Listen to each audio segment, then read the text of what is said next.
All right, let's see. All the advisory committee meetings order, Oh, 7:30. sorry. Right. I think we'll pass on doing the minutes for now. I think we'll have time to do all those later. No sense in clogging what's going to be probably a longer meeting tonight. Schedule for next meetings. I did book a room before town meeting in case we need it. I'll post a meeting in case there's any last minute changes, but we can always cancel if we don't need it. And let's dig right into the budget. All right, let's see.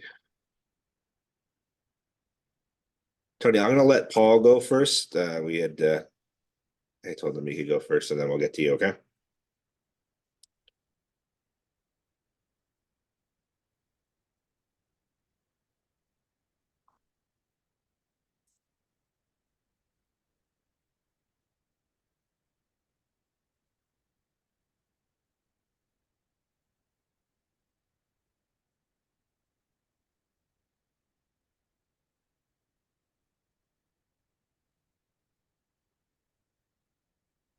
Mr. Sabelli, You hear me? we can. Andrew, could you also invite in Lori Esposito? She's got information on this as well. She runs the programs for us, in case I screw it up. Always good to have the backup.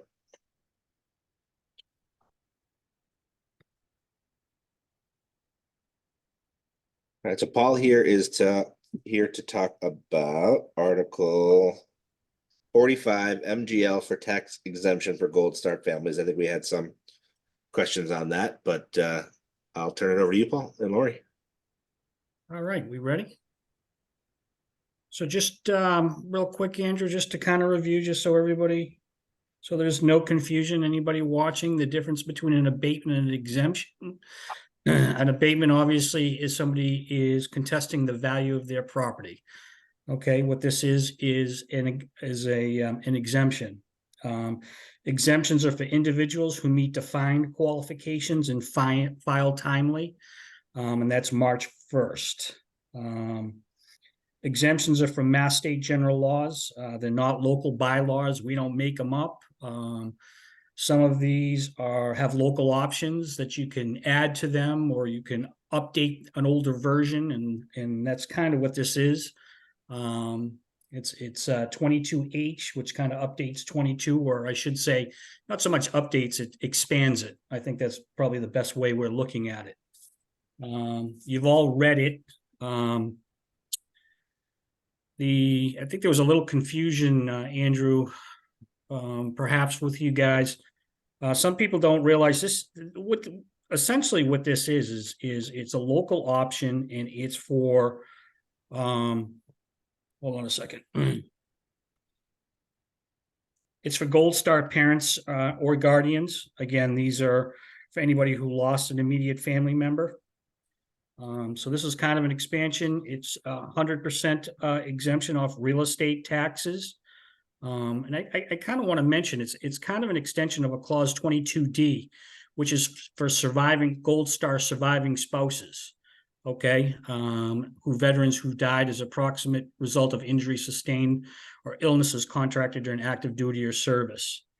So it's kind of an extension of that.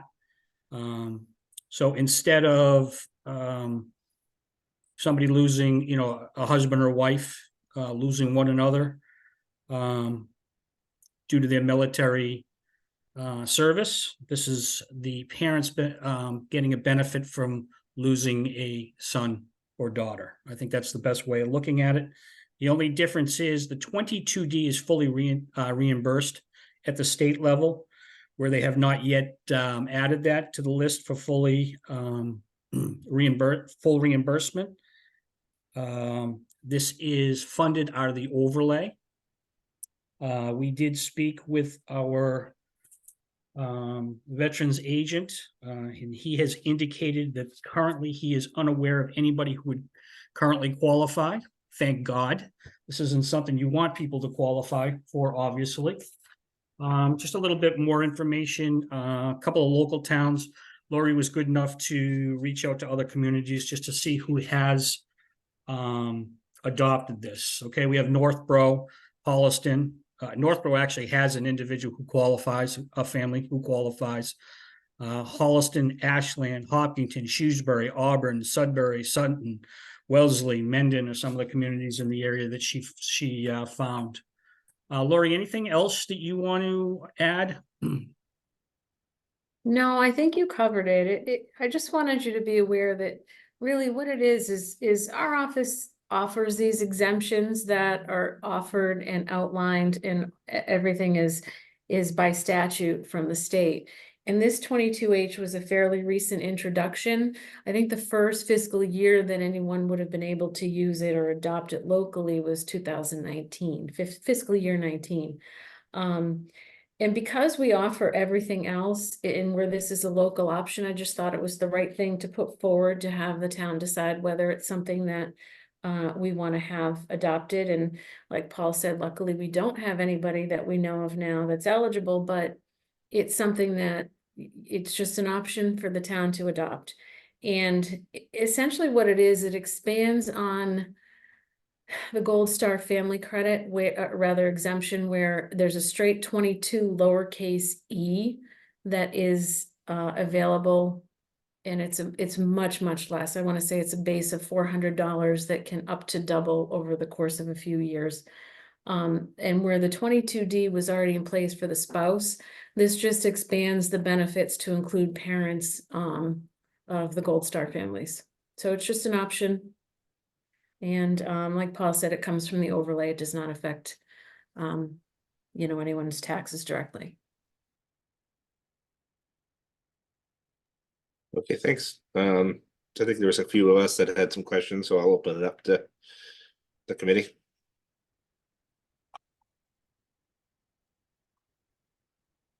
Can you explain a bit more what you mean by it doesn't impact people's taxes? In other words, what it does is it comes, is this Tim speaking? I can't tell who's speaking here. Yeah, that's me. Tim, it comes from the overlay. The overlay is a fund that does not go through town meeting. It does hit the tax rate. I mean, we basically have approximately 450 every year set aside. And that's offset every year by, when you look at the budget article, there's always a transfer somewhere around 250 to 270 of money that we haven't used that goes back into the till. So it comes out of overlay. It's not something that's, I mean, I guess technically it hits the tax rate through the overlay, but it isn't anything we need to increase. The overlay is pretty much 250, 260 every year. So, it's, again, overlays is where it's at. Yeah, the overlay is used to pay for abatements or. Abatements, exemptions, and interest if you lose a appellate tax board tax case. Those are the only three uses that can come out of overlay. Okay. So I think the big question I had was looking to the future. It's not inconceivable that this country goes to war. In a situation like World War II or worse, where we have that many, God forbid, that many casualties, what's the town to do? Tim, first of all, I can't imagine there being a huge amount of these people. Very, very, it's just not used as far as, or not, I just don't anticipate a lot of people. If we get into World War III, we got a hell of a lot bigger things to worry about than, a few thousand here or a few thousand there. In my opinion. Is it a few thousand there? What's that? I mean, in a situation where you're talking about hundreds of impacted families, with the potential for hundreds of impacted households suddenly not paying any real estate tax. Tim, you think do you think there's that many people in Southborough that would impact? I don't see that. The veterans agent didn't indicate he was worried about it. I drive down Route 30 and I look at the All Wars Memorial, and there are far too many names on that memorial than anybody cares for. So, I mean, one of the things that we do, people often propose bylaws or changes, and they do it based upon what's happening today. This law could be on the books for 100 years, and in that time span, like, it doesn't sound like there's a plan to handle worst case contingencies. And Well, if so you did, that, you just increase, if we get into a situation, you would obviously just increase the overlay that you would need. I mean, I'd be more worried about bulldozing Neary School and building a new school than I would this. Bigger But- fish to fry. I think this is a pretty much a no-brainer thing. We should be doing anything and everything for the families or the veterans themselves. You can take Unfortunately, that there's not argument many all the way. programs. So that's my opinion. And again, Tim, you're certainly. I mean, but you can take that argument all the way, pay him $1 million a year. I mean, they Tim, we're not deserve gonna it. have Of $1 course, million a year. I mean, that's where you're coming up with that number. That's just because foolish. you just said that we should be doing everything and everything. So that argument, I asked you for a contingency plan and you said they're veterans, so we should give it to them. And that's not a response. Give me a Can I plan. interrupt? Paul, the question is, one question I have is if we did approve this, would it just take a vote at town meeting to undo it? That I'm not sure. I'm pretty sure actually, Laurie, what do you think? I was gonna look into that and I didn't have a chance to do that. I honestly didn't think it would go that this far, but I think that because it's a local option can be voted either way. But my response too, with the World War III and everything like that, Tim, I understand where you're coming from. But if that's the case, I mean, you're also looking at clause 22D, which is a full exemption for all spouses, and you can't, that's not a local option. So this isn't something that, we feel that it's I guess it's something that I just put forward because I feel like the town should know that it's available.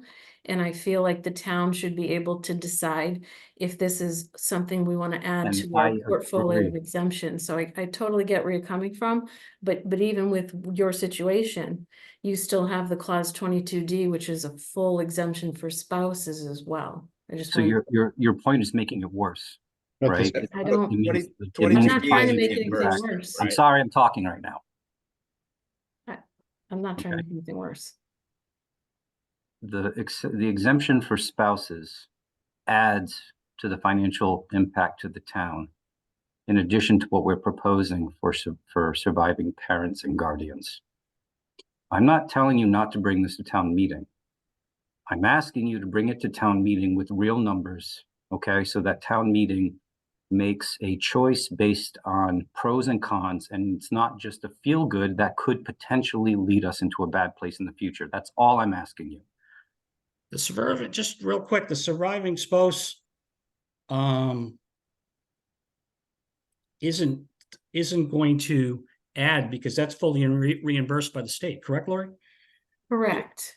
So there's no liability there. Correct. It's how really does it only, impact- what's that? We Is there any- currently have, I believe, 3. I think Lori brought that up as a mitigating factor. So if it's completely paid by the state, then how is it a factor in our decision? Is there any future plans to make That- this part reimbursed by the state? We're hoping so. We really don't know at this point. But I will say that the state is totally redoing the form that we submit these every year for exemption reimbursements. They've pulled that form and they're totally redoing it. I don't know if this is going to be anytime soon, but every other, I don't know the indication of it being fully reimbursable. At this point, it is not. Yeah, that's the only thing we know. The other thing too is unlike the 22D, where it's 2 years, you have to have been in town. This is 5 consecutive years, Lori? In Massachusetts, you have to have been a Yep. resident. Oh, Massachusetts, right. Yep. So for me, I'm thankful we have known that this is even a consideration now, and obviously supporting veterans and their families is obviously a very hot topic and a very opinionated is not the word, but there's strong feelings on it. The one for spouses makes perfect sense to me. It's their livelihood is gone. I'm not sure what the benefit of exempting parents, they're grieving, but it's not affecting their livelihood that I can see. And I hope we never have to use it. I'm just wondering what the thought is behind this and what it does. Like I said, a spouse taking care of their family and they've lost that, it makes, 1,000%, and that's why the state is funding it, obviously. I'm not sure what the purpose of this is and why we put that burden on the rest of the taxpayers. Yes, they have a loss. I'm not sure this is the reimbursement. for it. Again, yeah, maybe that's why they made it a local option. I mean, this is all state mandated. It's just something that's in our portfolio that we can offer, and the only way we can do it is by a local option. So it was just put forward for the town to consider. And that's the right answer. I think what Tim was saying, our job is, this board is to remove the feelings out of this, and it's strictly financial, or supposed to be in our things. And what Tim's concerned about, I think, is our job is to look out for the financial wellness of the town, and this is a very big unknown without numbers, et cetera, and where it can go, and can it be removed? And the impacts, there's a lot of unanswered questions to our purview, which is finance for the town. We have to remove all the personal feelings out of it, et cetera, and just look at the numbers. And that's where our questions lie.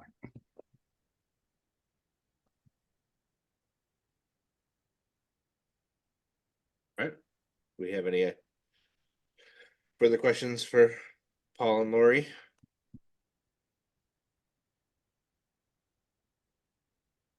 All right. Thank you. Thank you both for coming Well, in. just Andrew, real quick, what are some of the things that you got, additional information you guys would be looking for?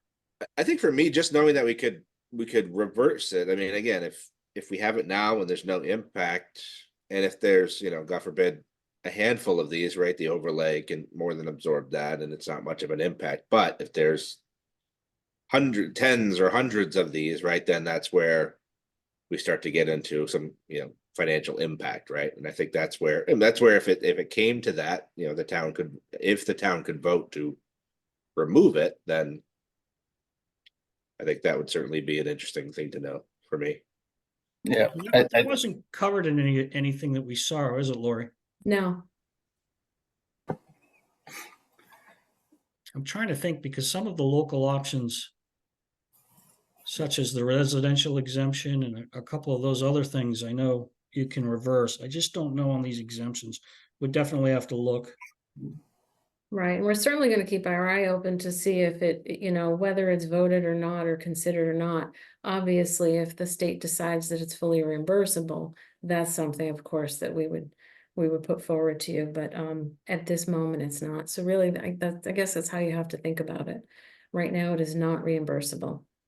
Not the reimbursable, reversible. Oh, right, but both. I mean, if you're thinking of it right now at this moment, even if it is reversible later, right now, it's definitely not reimbursable. Yeah. So we will find out if that local option can be reversed. Yeah, there's an Empowerment Act, and I don't remember if there was anything in that regarding reimbursement on this. Not from The other what thing I've we seen. can always do, we don't have anybody right now, is, one of the things I'm thinking of too is we can always pull this and put it back in the fall town meeting. I mean, there's no rush to do something like this, because obviously we have nobody, according to the veterans agent, that's obviously going to qualify for this. Is there anything else? It's just, so we want to file that is it reversible, and will there be funding coming down the pike on that? So one question I have. Oh, sorry, go ahead, Ed. Oh, no, you can respond to the question, Andrew. Yeah, just gonna say, for me, it's less about the reimbursement, more about the reversible. I mean, I think if there's a few of these, a handful of these, then I'm supportive of doing it and giving the full reimbursement. I think they've unfortunately earned it.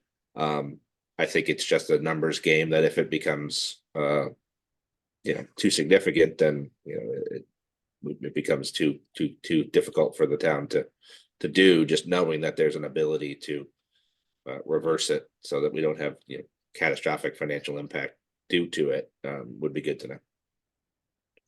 Sorry, go ahead, Adam. Yeah, no worries. The question I think I would have if I were sitting in the audience at town meeting participating in this discussion is, what is the tax impact if there's even one person that that ends up taking this program on. And we're talking about what if doomsday comes and we've got 100 people, but what about if it's 3 people or 5? So I think it would be helpful for you to provide the information. I know you've explained it here tonight as far as the overlay, and I'm not sure that we should assume everybody at town meeting is going to necessarily understand exactly what that means and how the overlay gets funded. And so that would be information I would want to understand in order to have a more intelligent vote on this. I mean, Adam, as a proxy, I mean, right now the average single family bill is 13,000, right? So if you use that as a proxy, right? So each one would be 13,000, right? Yes. In theory. I mean, Yeah. give or take. So again, unless something catastrophic happened, there wouldn't be any impact. 'Cause one of the things you got to understand about these. Well, that's exemptions not fair. is- That's not Hold necessary. on, Adam, let me finish. Go ahead. Okay, it's really, a couple isn't going to matter, kind of like Andrew said, because on the other side of it is we're getting less and less exemptions because a lot of the veterans unfortunately are passing away. So we are getting less. So that's why I don't foresee us, unless something really serious happens war-wise, in the near future of having the increased funding out of the overlay because of this. That's what I'm getting at. Again, it Yeah. would be more what Andrew was saying, if something catastrophic happened, that would really be the only thing that would really worry me. Mr. Yeah, Litt, I Go think ahead. I just don't think it's fair to assume that an impact, it's not necessarily for us to say what degree of impact matters to who. I think every dollar matters. So that's for the vote, that's for the people at town meeting to decide whether they think one person taking advantage of this program is impactful enough for them. People lose jobs, people have all kinds of health crises. I don't think it's fair to assume that it's not a big deal to everybody. So that's I just bring it up. I think that the information that would be helpful would be to give someone that information so that they know what the impact of this might be, even if it's just a handful of people taking advantage of it. That's all. Yeah, sure. It's just, the other thing I want to, say to you guys is, there's no way of predicting, if a war breaks out. There's just no way. How many people, is it 10? Is it 40? Is it 100? I mean, you're throwing darts at that point. So just kind of keep that in mind. I mean, basically, like, Andrew said, 12 grand, 13 grand is the average tax bill. And yeah, 2, 3, 4, 5, 10, we probably could absorb it without much of a problem. Mr. Litt has his hand. So there's no way of really modeling, looking down the road on, again, I don't see in the near future, unless something breaks out majorly, like another world war or something of that nature. Go ahead, Marcy. Sorry about that. I'm going to be abstaining due to my clear conflict of interest due to my day job. But I would just like to ask one question. Sure, Marcy.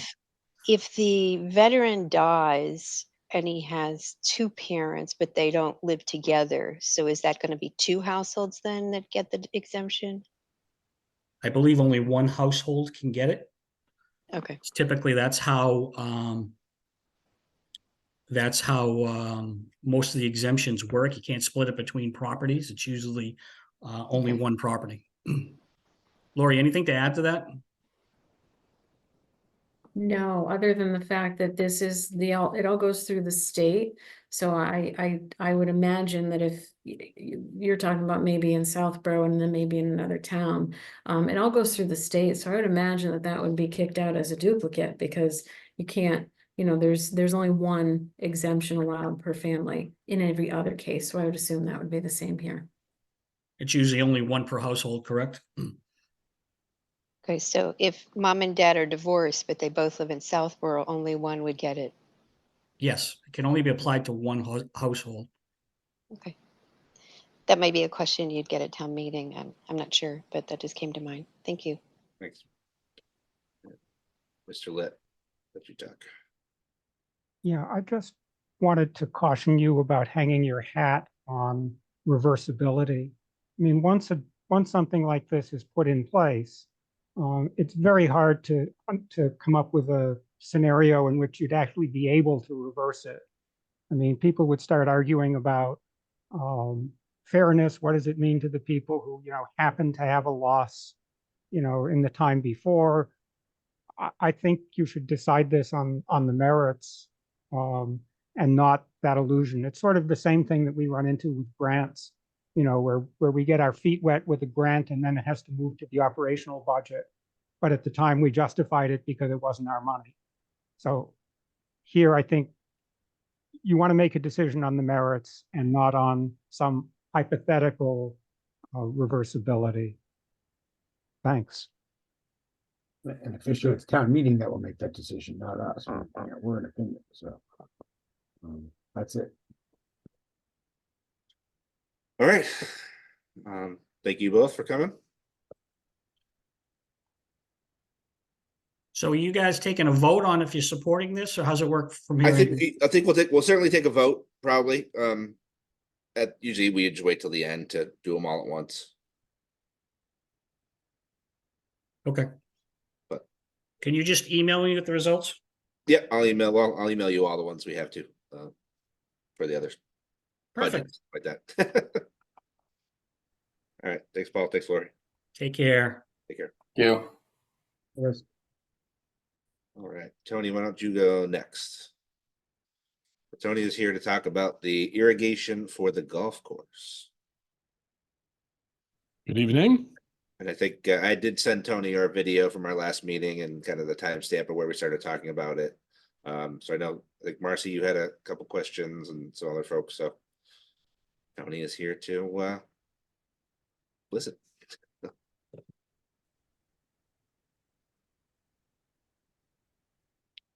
Sorry, my mute button isn't working well tonight. I think Sam Stivers answered most of my questions last time. One of them is with the irrigation system, what are the options for installing a well later on? And has that been explored to offset cost?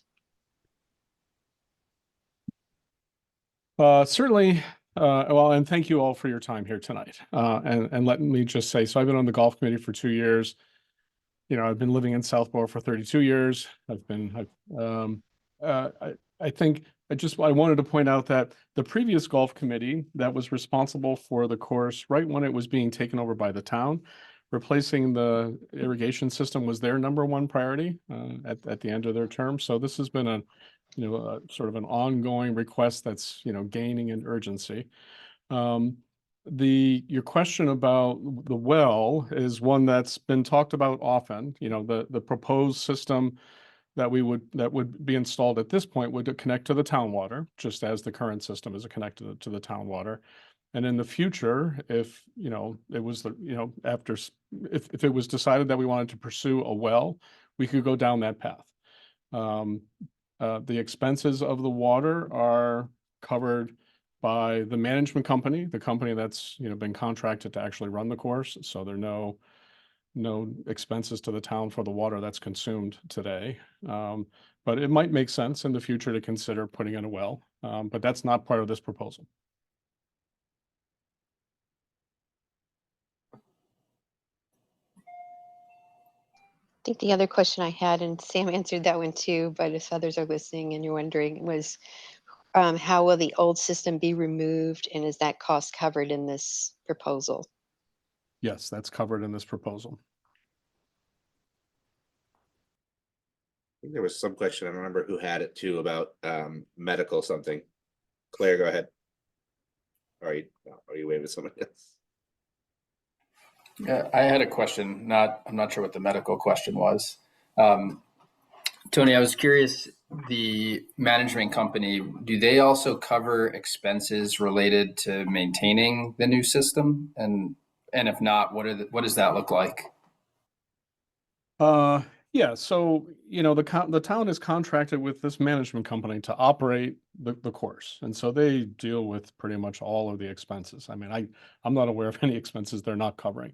They operate the course, they charge the greens fees, they hire the personnel to be on site, they deal with maintaining all the equipment on site, however they arrange to do that. So all of the expenses flow through the management company. And then off the top, as I think maybe you guys are aware, a percentage of the fees come back to the golf course revolving fund to pay for other kinds of, work that should be done to the course. And so, we've been using, and those are smaller dollars. We've been doing projects that are, $5,000, $10,000, $20,000 out of the revolving fund, not, a $600,000 project. Okay. I had one other question, which was, do you know what the impact of this might be as far as or maybe not impact, but the role of this as part of a bigger, broader strategy for the golf course, and would you anticipate this kind of change having an impact on the greens fees and making it less accessible to people in town to play on the course? Yeah, so this is really, in my opinion, a really unique asset in town. That there's this, very historic golf course in the center of town, near the senior center, near the school systems, near the public safety building. Just, it helps protect this open space, and it provides just really wonderful recreational opportunities.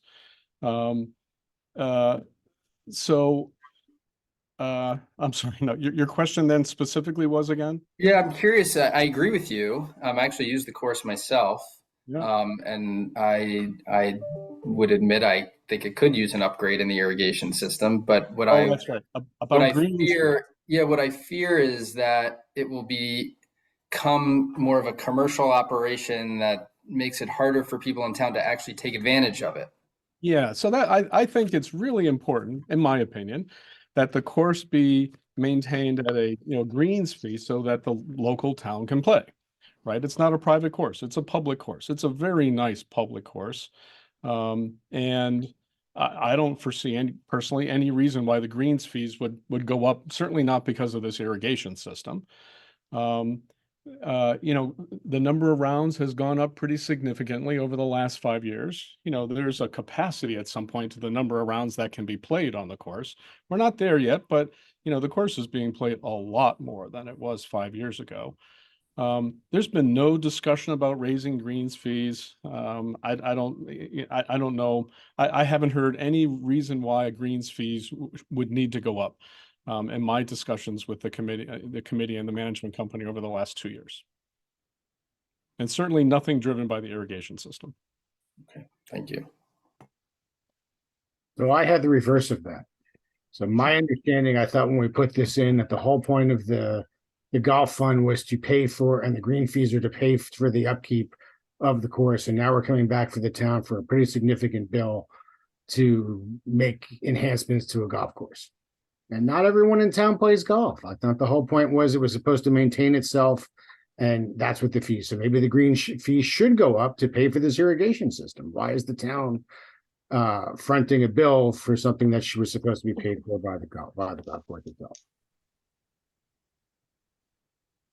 Are you asking me that question? Sure, you're the one. I guess I have to because you're the one in front of us. So, so I wasn't there 5 years ago. I wasn't part of that discussion about what was represented, about what the town's expenses were going to be. So I can't comment on that. And Tony, I'm not blaming you. I'm just I'll just talk here, right, guys? I'm just trying to be honest with you. I'll just talk. There are it's a great resource for people in town. It's a great recreational resource for people in town. There are lots of resources in town that not everyone uses equally. I agree. So, this is just part of having a town government, in my opinion, providing recreational facilities for the members of the town, regardless of which of those facilities people want to use. So I think this is a unique one in town, and in my opinion, it fits. Using the CPA funds, it fits the model of what CPA funds can be used to cover. Using CPA funds to cover this makes a lot of sense to me. Yeah, Howard, what a lot of, or I don't know if it's a lot, but there are golf courses that have a variable pricing scheme where if you're in town, it's a lower greens fee. If you're out of town, it's a higher greens fee. And maybe that's a way of raising the average greens fee. Mhm. So not that I'm not on the golf committee, but you know, that could be a potential pathway to something similar to what you're proposing. Yeah, just like a state park, if you're in state, you get a lower rate than if you're out of state. My point isn't the fees themselves, it's that I think when we Yeah. took over the golf course and did the land swap, my recollection was that it was going to be self-sustaining and pay for itself, and here we are X number of years later, asking for a significant amount of money to put back into it. That's all I'm saying, and I'm not saying it's the wrong thing to do. I'm not saying maintaining the town asset is the wrong thing to do. I'm just seeing how my recollection of how it was presented and where we are today. That's all. Yeah, and that's why I feel sensitive to if this results in an increase in greens fee that the town is paying for an upgrade and then getting hit a second time with an increase to actually utilizing the course that they just helped pay for an improvement on. Yeah. You know, again, we maintain our trails and they're open for everyone, and some people use the trails, some people don't. Tony, that wasn't the issue I was bringing. Like I said, it was just exactly what I said is what we were told when it came in and where we are today are different. That's all. So, Well, I can't help you with that one. I Yeah. will say again that, Adam, as you brought this up, and I personally see no reason why greens fees would go up because of putting in a new irrigation system. right, especially if the town's paying for it, so there's no reason for it to go up. It's a very valid conversation, right? If there's a discussion about greens fees, and I don't even know who authorizes that in town, right? But when we get to that point, if we get to that point, should there be, segregated, differentiated based on who lives in town and who doesn't? That's a thoughtful conversation we'll have in the future. Yeah, and Tony, just food for thought in terms of, let's say, assuming this gets approved, is, I believe the golf course contract is up this year or next year pretty soon. I think this investment is a good negotiating piece for the new contract, because my understanding is they're spending a lot of resources keeping the old system up and running, and there's a lot of water wasted. So I would expect hopefully some more favorable terms with this investment in terms of our next golf course contract. So, I think that's a subtle but a very interesting point, actually, because yes, the contract is up, I think, in 2 more years, and maybe it can be extended once or twice, but it's within sight now that the contract is going to be up, and the course as it operates today is not the easiest course to operate. The sprinkler system is a challenge to operate. It is people intensive. So I think you're right. I think there's a good chance, given a new sprinkler system, that we get better terms next time around. Now, obviously, I can't promise that, that's 2 years in the future, but that seems pretty reasonable, that it'll be easier to operate the course, and so there should be more funds flowing to the town.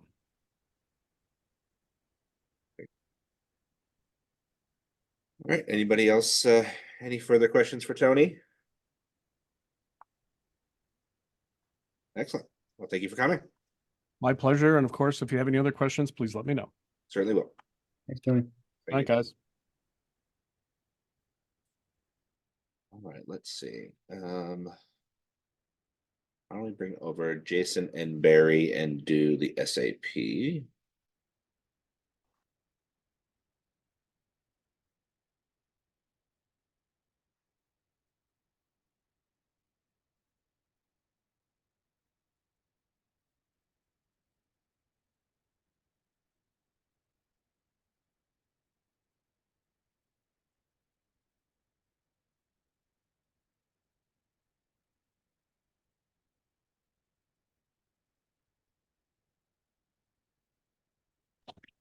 Hey, Andrew, I'm here. Okay.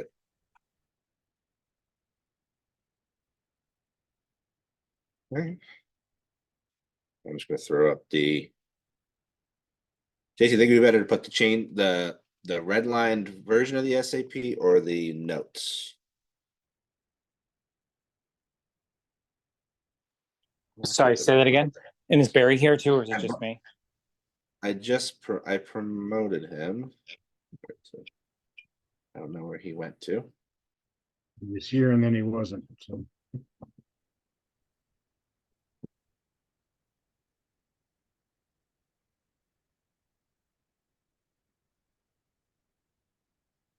You guys see the SAP plan? A little small, but give me a second to pop it out and, Does that look better? Yeah, that's a lot better. Well, It's very small, Andrew, at Let me Yeah. move screens. least to my eyes. Is that better? Yes. I had it on a vertical screen, so I don't know what it looks like on your screens. Let me see where Barry is. There he is. Barry back over.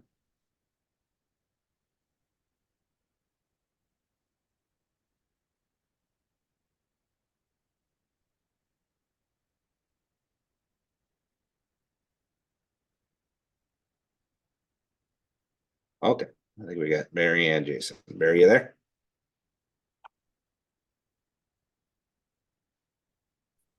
I'm here. Perfect, okay. I don't know why you can't see me, but that's all the better for you. I think it's because I promoted you from the attendees. I don't know if it gives you the access. I don't know. Anyway, so this is the red line version of the SAP. You all got the cheat sheet kind of high level notes. I don't know if anybody had any particular questions. I'm just gonna kind of go through it real quick, and you could just let people look at the red lines. And if there's if anybody wants to stop me, please do. I have a question about section 9 when you get there. Or why don't we go there unless anybody, this is more just edits of the definitions.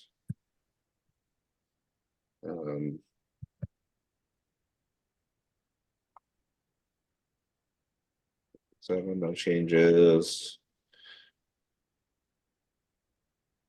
This just gives the department head the ability to extend probationary period. See right there, Andrew. This the step 8?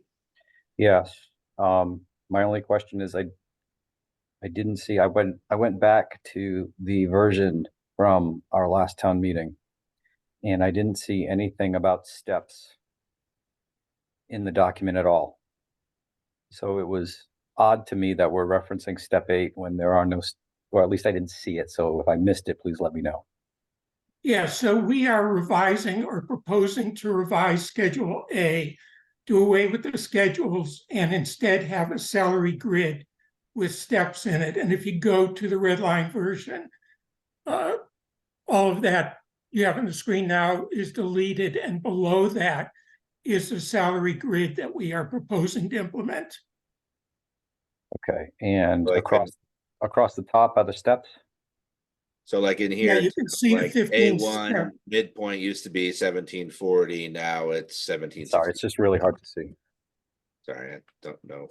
it's your black screen too, so it's. Oh. Yeah, you have black numbers on a black screen. Hold on, let me switch out of dark mode. There we go. Okay. Yeah, so that's what we're proposing to move towards. Okay.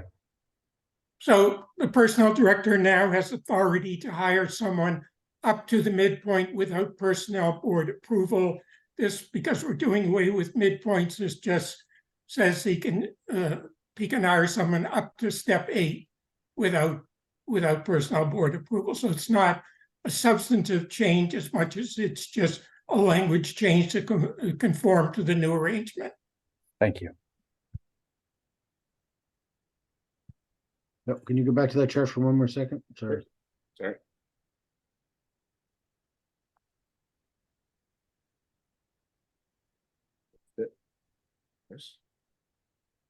There's somewhere.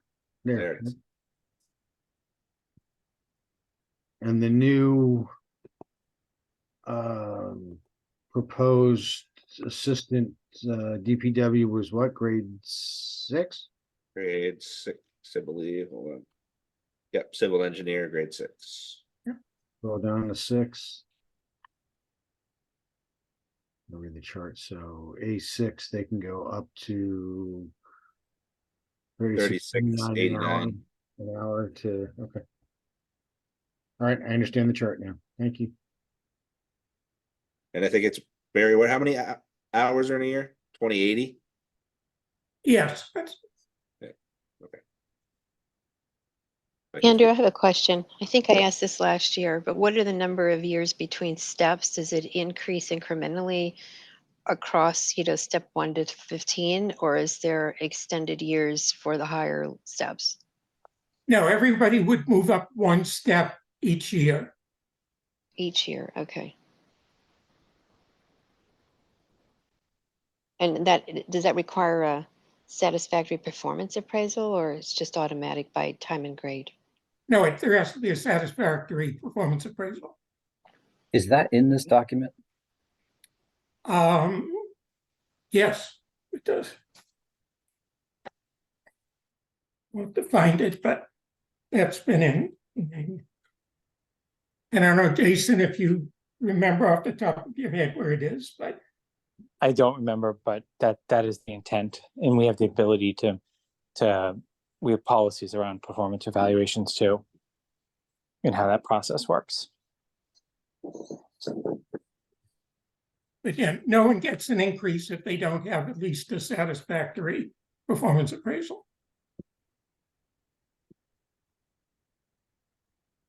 Have you found that you're struggling to, or not you, the town is struggling to hire more senior resources? Is that what was driving the change to 4 weeks of vacation instead of 3?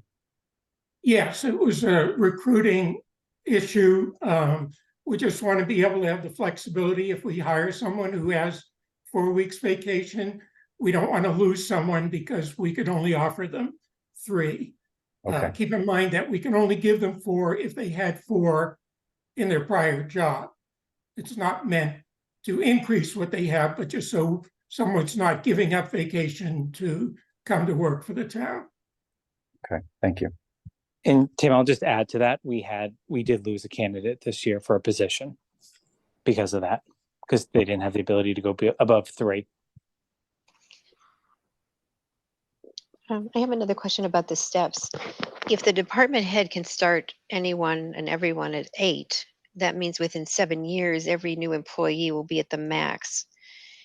Do you guys anticipate any problems with, that model where you're maxed out at your rate of pay within 7 years of starting a new job?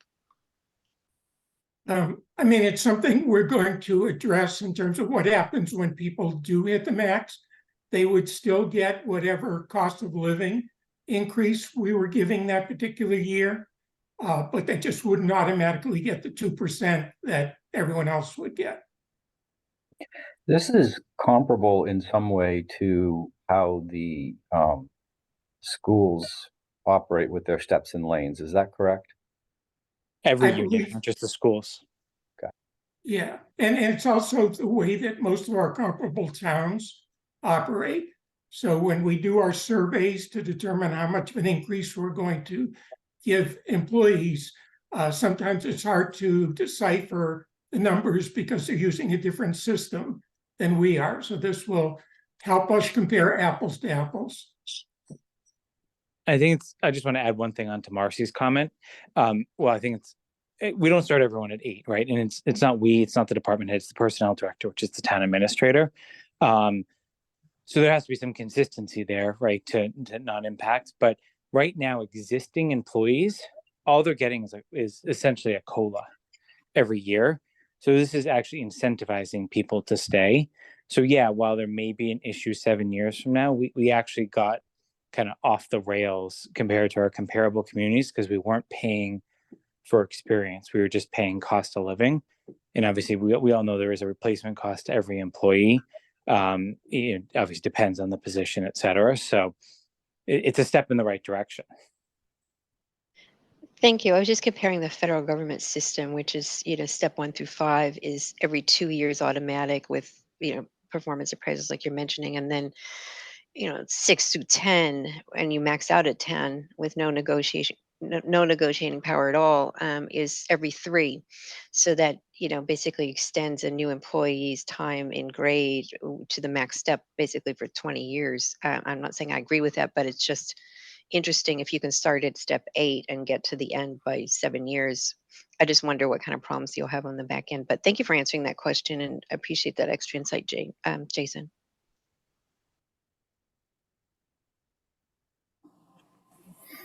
Okay. Anybody have any additional questions? I think I just. Yeah, I have a question. It's not in one of the red lines.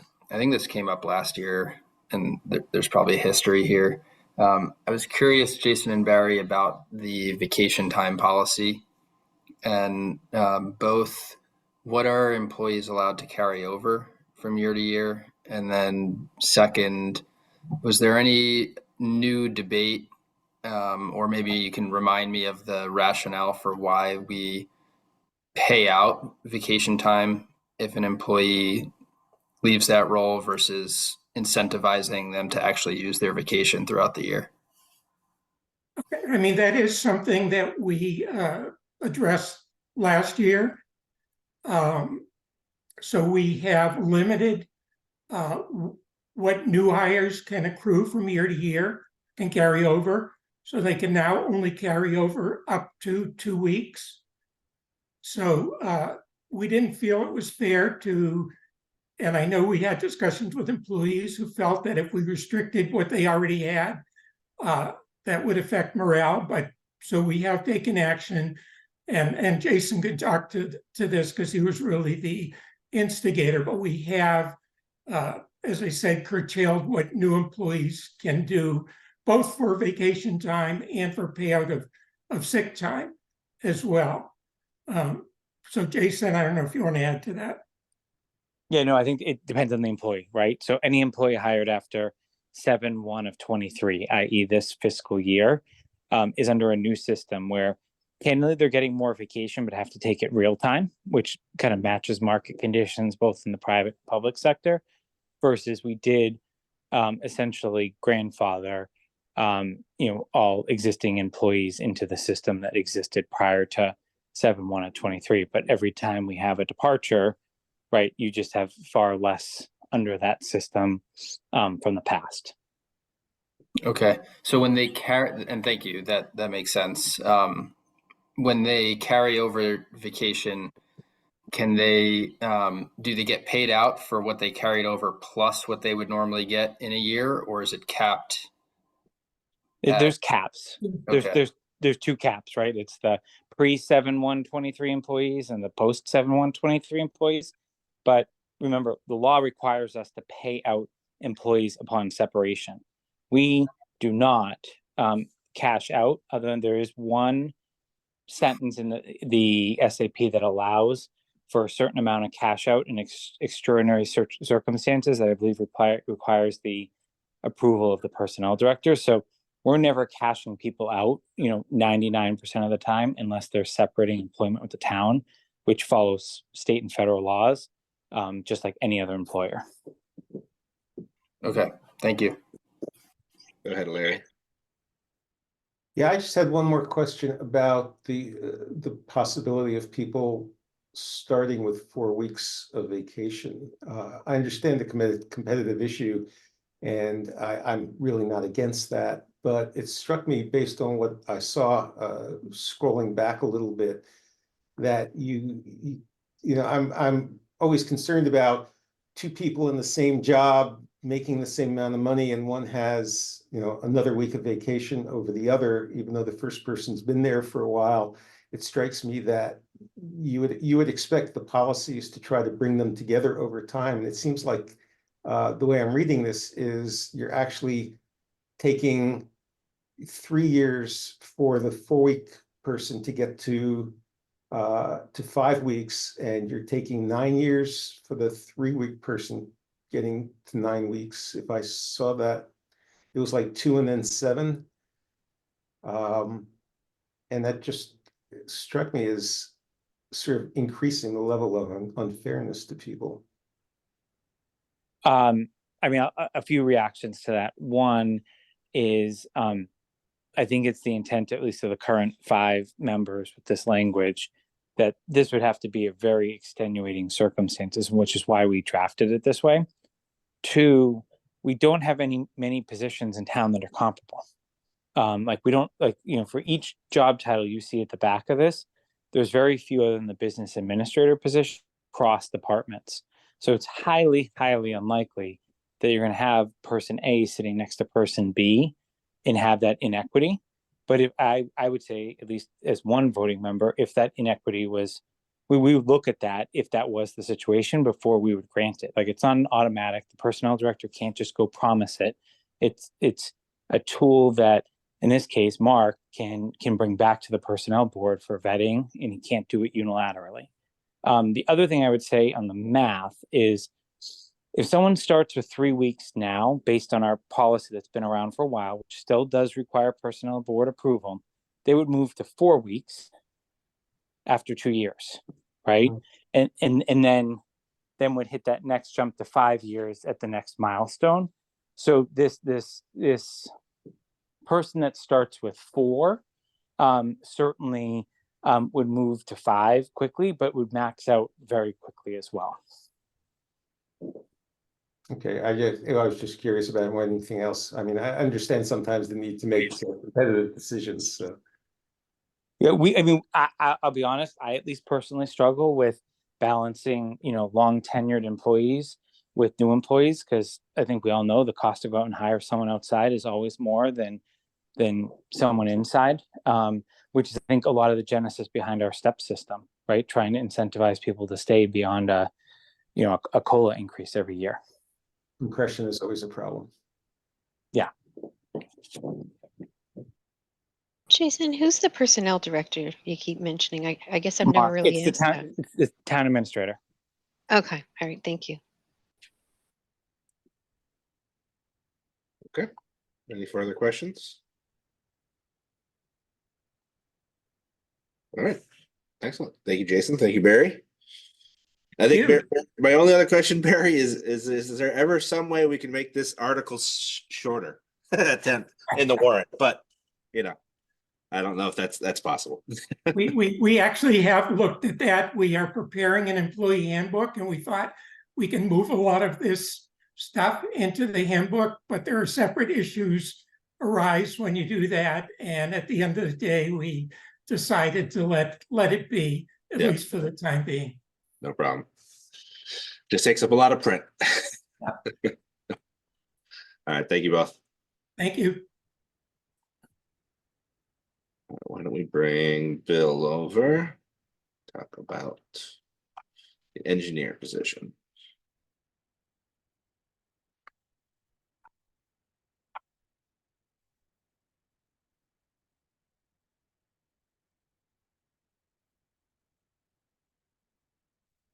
Well, I have video finally. Thank you. Hi. There you go. Hi. Everybody hear me okay? We can. Yep. Well, Excellent. So I wanted to take a minute and give you a little what I view as a little more insight and detail on the civil engineer position that we're seeking in the DPW. I did prepare a brief slide presentation. I don't know if do you want to be do you want to present that, or do you want me to put it up? No, I can do it if you don't mind, Let Andrew. me make you co-host so you can do that. All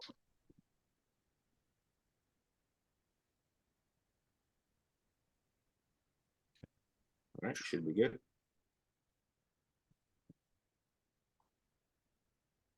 Okay. Can you see your screen? Excellent. Okay, so I want to start off by saying that I'm very sensitive to the taxpayers, and when I make a recommendation such as hiring a position, it's really in the interest of saving the taxpayers money is what the goal is here. And hopefully after I make this presentation, you'll have a similar opinion on that. I think for me, I've been through this very many times, and for me, it's fairly obvious. But I do respect the fact that you have the tough decisions to make with regard to money and recommendations to town meeting, and ultimately the taxpayers make that determination. So with regard to this presentation, I'm going to focus on roads. that's only one small aspect of what this position would provide to the town and the department. Other areas that I'm not going to get into, there's water, other highway issues. We have bridges and culverts. We have GIS system that we're going to start utilizing to track work orders, infrastructure, various items in the town. And they would even have a role with some other town departments, such as the planning board or other departments where they might be able to provide some assistance, technical assistance. So going through my slideshow, the first points I'm going to talk about are demonstrating a need for the position. We're going to talk about the options that the town has available to us. And then we're going to take a look at the economics. And again, we're just focusing on the road aspect. So it's only a fraction of what ultimately will be done. All right. So with the demonstrated need, we're primarily looking at quality control of projects. As part of that, we're going to have regulatory and contract compliance. When we hire a contractor, this person's going to make sure they're doing what they're supposed to be doing and that we're conforming with the minimum standards that the state has established. That's going to largely involve inspection and testing of the product. I do want to make a side note that this also applies when we talk about contract compliance. This is not only for a contractor. If we hire an engineer, we also have to do, contract maintenance and monitoring to make sure we're getting what we're paying for. So from my perspective, that's one of the points we want to have someone in-house because their vested interest will be with the town, unlike a consultant that might have a vested interest to their company first, then perhaps the town second. So with regard to regulatory and contract compliance, these are two documents just to give you an indication pertaining to roads and highways that are used during road construction. They're very technical documents. They're put out by Mass DOT, and this is the building stone, the cornerstone for any road construction project. So it's called the Blue Book. On the left, you have the standard specifications, which get into all the materials and the requirements and construction techniques. And on the right, you have a series of details. We in Southborough can certainly improve what we're doing. With regard to demonstrated need inspection, when you construct a road, it's not just a matter of, anybody going out and saying, hey, yeah, they're putting down, this thickness of asphalt or this thickness of, dirt. There's very specific specifications that have to be met with these products that are being placed. The products have to meet grain size distributions. They have to meet certain Proctor requirements and which get into the compaction of the soils. The whole road cross section, the structure of the road really depends on how well it's built. If it's not built properly, it will fail prematurely. And that's when the cost comes in. That's where our cost savings is. When we get into the paving, obviously you're going to have inspection. This particular project that you see the photo here, they're putting down a mat of binder course of paving. It's a road reclamation project that we had in Spencer. And we had some issues with this project, which I'll get into a little later. And this project was, we hired an outside consulting firm to oversee the construction on this project. And we had some significant issues, which I'll tell you about later. But with regard to the paving, it's similarly, we're looking at the source specifications, the gradation of the material, the mixed design of the asphalt, because, not every asphalt product is the same. You have a different mixed design for a main road versus a subdivision road. So there are variabilities in there, and we want to make sure we're getting what we're specifying. And then finally, on the more concrete end, we're looking at thickness of the product and the compaction of the product. I'll show you a chart later where it will directly correlate the compaction versus the life of the product, which gets to the savings. Finally, we get into testing. Testing involves a number of things. In the photo, you see them coring. Again, this was in Spencer. You'll see that sample, that inset photo with the number 13 written on it. If you take a close look, that middle section looks like it has good compaction, but if you look at that top section where the measuring tape shows 0 to 1.5, you'll see there are what appears to be air voids. Now, those air voids are significant, and that gets into the longevity again of the product that we're building. So the testing gets into observation, seeing what the weather's like, what the temperature's like, the ambient temperature, the ground temperature, what the compaction of the base material is, using techniques like nuclear densometers, hiring outside consultants to do some of the testing, like the coring or nuclear density testing, making sure that the asphalt content is appropriate for what we've specified as part of the mix design and the gradation of the product ultimately. So to me, that speaks to the need of someone in the position. Again, I'm focusing on roads only at this point. So what options do we have available to us? Okay, it's very simple. We have 3 really. We can continue the current methodology that we've been doing for the past number of years. And I heard someone at the last meeting say not 9 years. It's been 9 years since someone's been in that position. But the current methodology, there has been minimal oversight on the construction technique, been minimal testing of the products we've been getting. So we want to definitely improve that. The second option would be using outside consultants, and then finally the new civil engineer position. Continuing the current methodology, the pros are you save on salary or expense from an outside consultant. Con is, it's variable and unknown quality for the product that you're getting. And then also the cost for reduced life of pavement, which I'll get into at the end. The second choice is, and I think this is a fair choice, use of outside consultants. That's certainly reasonable. The variability, and I think Larry hit the nail on the head at the last meeting, you're gonna pay a lot more for an outside consultant than you do for this equivalent position in-house. On the order of $100 to $120 for an entry-level position, versus what we're looking at. I think the mid-range, someone said just a few minutes ago, was on the grade 6 chart. There's a variable level of service that you're going to get and knowledge.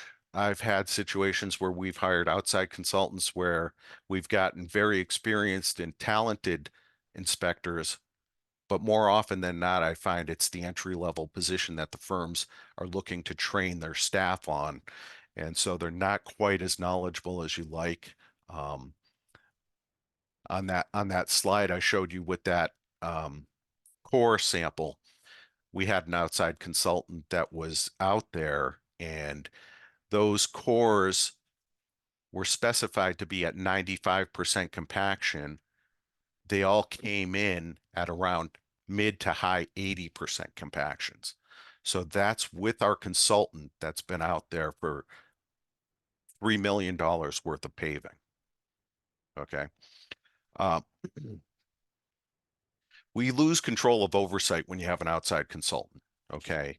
Even though they're working for you, it's limited as to what you can have for day-to-day direction with the consultant. Often they'll say, hey, my scope is limited to this. I'm only doing these tasks. The contract doesn't say this. And again, some of it is contract maintenance, and you got to make sure you have a good scope of work.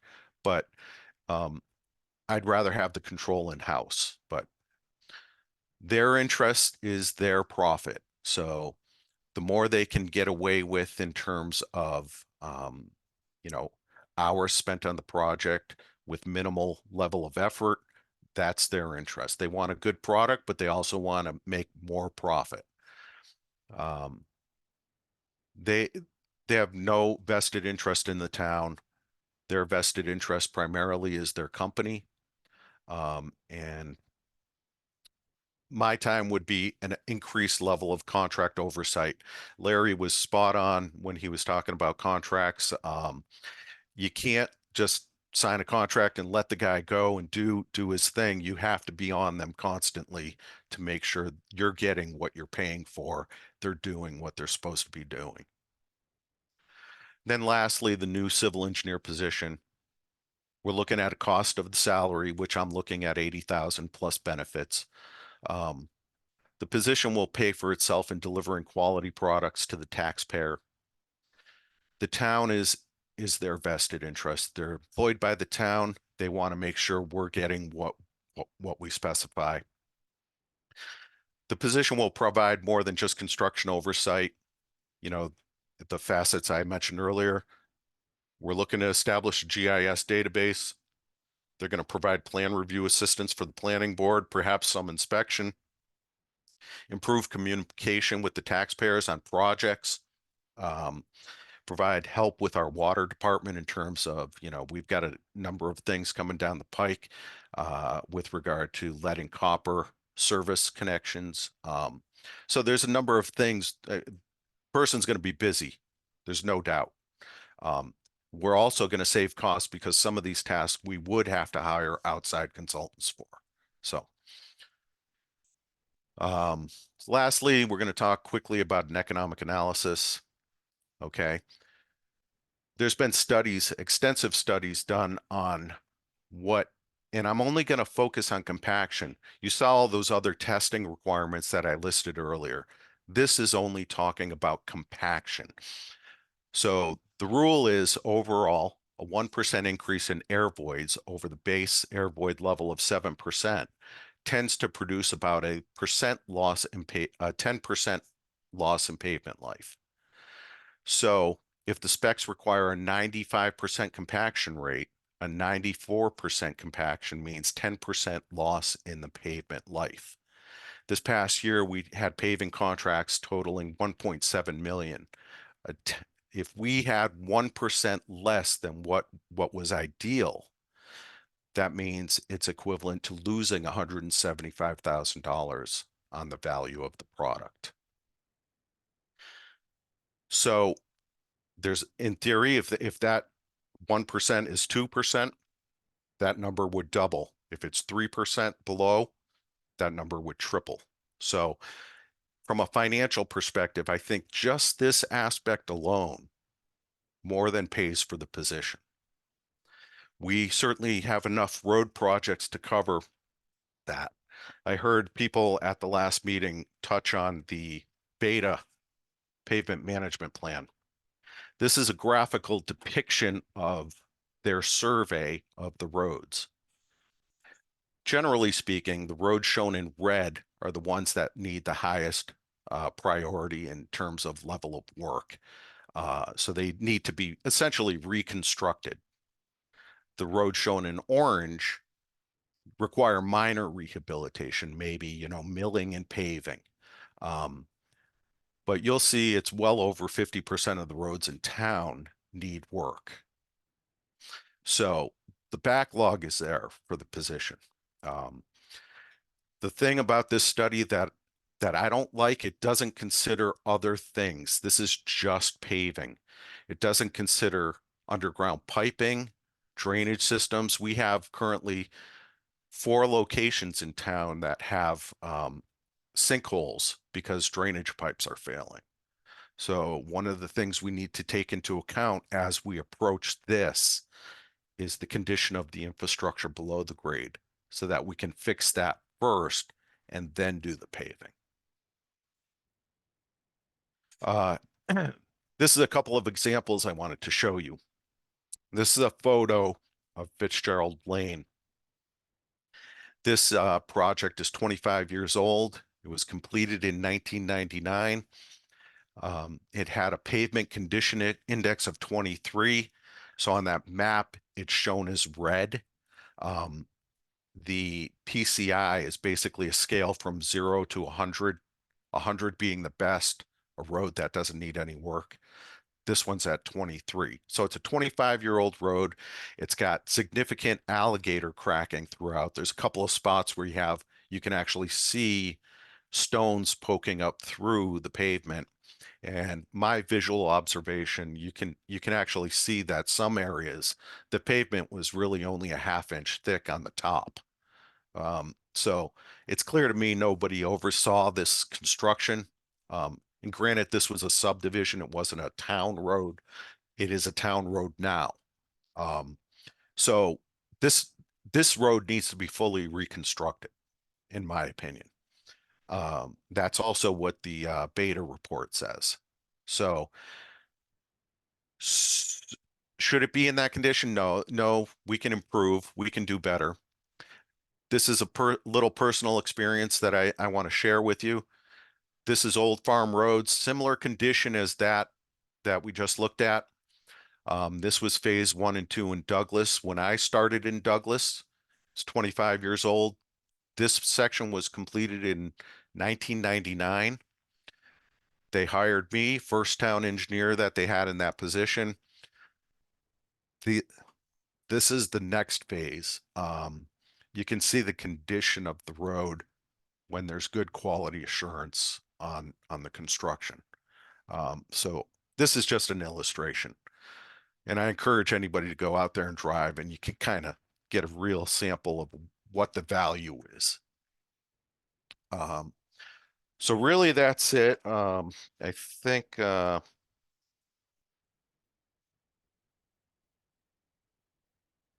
wanted to let you know that in addition to the other work, the GIS and whatnot, we are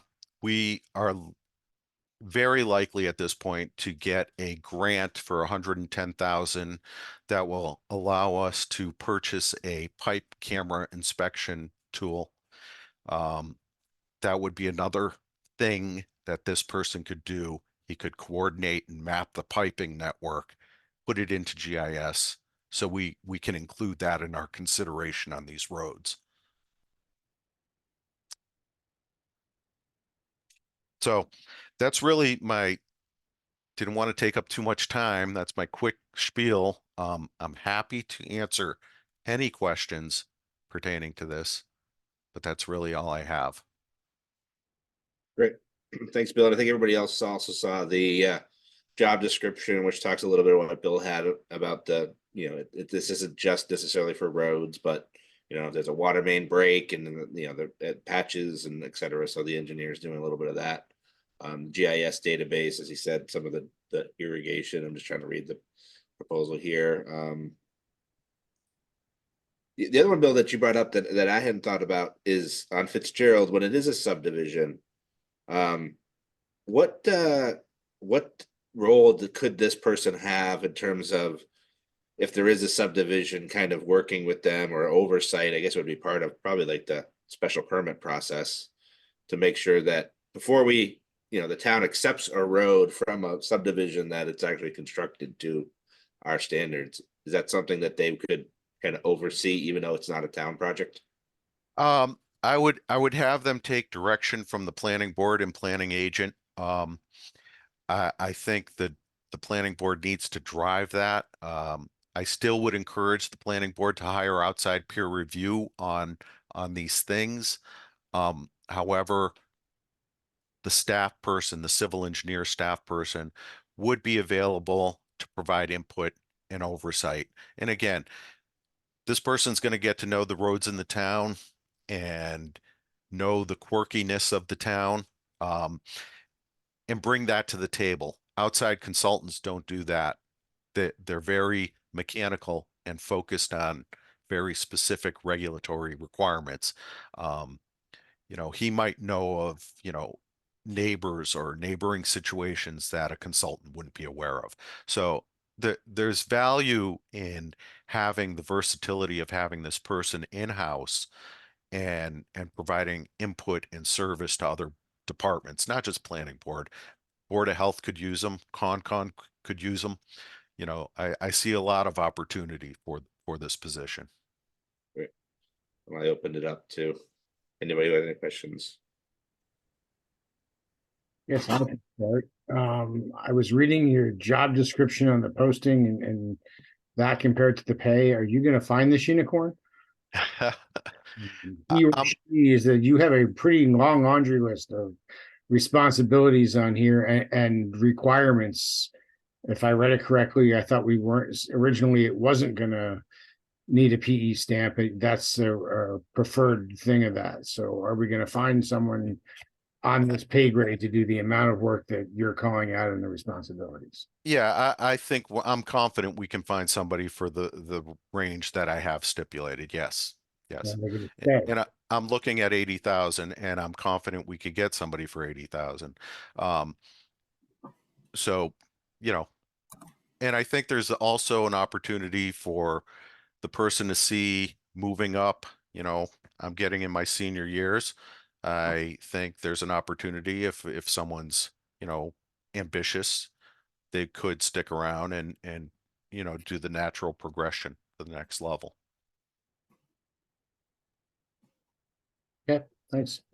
I look forward to that because again, it was an aggressive set of requirements you had. I'm not saying it's not what's needed. It just did not seem like the junior position on what I saw. That's all. So that's my question. I have many, but one is that, so we now are shooting for a PE certificate or license? Yeah, it's really a issue of competitiveness. During our salary survey, we really found that we needed to be at that 80,000 mark to be competitive with other towns. So that's why we changed some of the scope in the job description. My personal opinion is, do I need someone with all those qualifications? No. Is there value there? Yes. You know, I also want to have the ability to kind of train the person to do things in the manner that's going to get a good product for the town. Where, you know, again, outside consultants have a way of doing things. I worked for outside consultants for a number of years. Not that they're wrong, but their primary focus is the company, and secondarily, it's others. But it's still preferred, Marcy. It's not a requirement.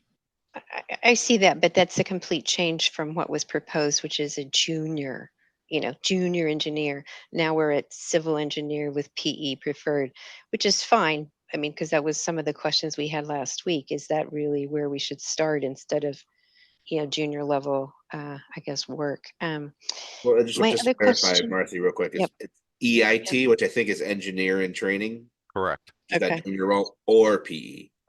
So I think I it's see. Okay. just I had the same pickup that you had. Okay, thank you. That's helpful. Bill, I had a question for you in one of your slides. I forget which one it is, but it's one of the ones towards the end. You basically pitched to us that we can continue current methodology. And the inference there is that whatever we're doing right now is deficient, but you don't explain that anywhere. So could you explain, if you're paving a road right now, let's say Main Street, what is the current methodology that's used? Sure, it depends on the project. So the TIP project that we had, the state manages the oversight. With regard to the Main Street project specifically, there's things that I have on my punch list that I'm raising with the state that the state's not raising with the contractor. So, you know, that's one thing. Local projects that we put in our budget, that we pave roads every other year, we make progress on. Those are the roads I'm talking about. Currently, what I've seen is we've issued contracts and awarded contracts with no consideration for an engineer overseeing the construction. Okay, so if a road's being paved right now, what you're saying is nobody goes to look at it. I do periodically, but somebody needs to be out there the entire Okay. duration of the Okay, so project. would this person would be at that roadside Yes, from the beginning to the end all day long correct, watching? correct. Okay, and this is why even though you have 3 supervisors, they can't do the task. They're not qualified. No. Okay, so that was a question that wasn't clear. So thank you for clarifying. Supervisors aren't qualified to monitor the road For when the pavement construction, is happening. for Yeah. construction technique, okay? So we Okay. have specific specifications that we have to hit. You know, I'm not Okay. sure they understand what modified Proctor testing is or optimum Okay. moisture content is. Okay, Okay. so this is where the engineering training comes in. Okay. So I agree though that the functional statement or the PD is so long and detailed that I am hard pressed to figure out how you would have somebody at the roadside 8 hours a day, multiple months per year, and getting all these other tasks done. So that's sort of another question I have. That would be one aspect of the job. Yes. And Okay. there, But they that's, wouldn't be doing anything else. while that project's going on, they might do other things, but their primary responsibility would be that road project. Yes. Okay. Bill, I mean, even with all the paving we did in the last year, I mean, the number of days paving in the year wasn't substantial, right? There's only a paving season, and even then, they didn't pave every day during that season, right? No, there's prep and, you know, it depends on the activity, but certainly when paving is actively going on, we want to be out there watching it. Okay. You know, with regard to gravel or base material or site prep, we don't have to be out there constantly. Bill, I have a question. So any other construction project, there's what's the word I'm looking for? There's intermediate testing and final acceptance testing. So when you put up a house, you frame it, the inspector comes out, inspects the framing, puts it up, then the electrical inspection happens before you seal up the walls, all that. I would imagine on a road project, the gravel goes down, someone checks the gravel, the next layer goes down, it's checked, and then that final coring. So isn't all that testing and acceptance testing required as part of the job from the contractor? And shouldn't they be providing acceptance testings and a guarantee on the work? It depends what the spec says. Currently, our specs don't say anything about that. And, you know, we're going to put out new specs that do say that and improve the quality. Okay, so Yeah, I would piggyback on what Harold just said, which is, or Howard, sorry. You projected to us that we're experiencing $175,000 loss on current projected projects potentially, but yet there's nobody checking into that.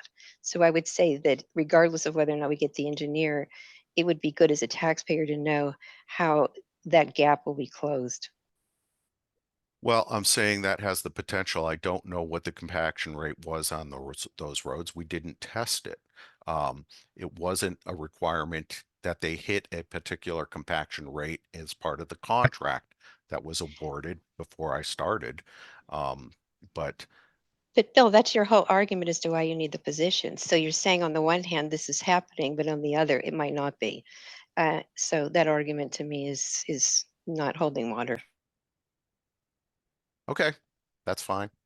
Well, I think you said it could happen, right? He hasn't done core samples to see that it's, and I would suggest, Bill, if we can, before these contractors are totally out the door, or while we're still in a warranty period, maybe we do a couple core samples and see how it looks. But yeah, the problem with that, Andrew, is our specification doesn't dictate a requirement.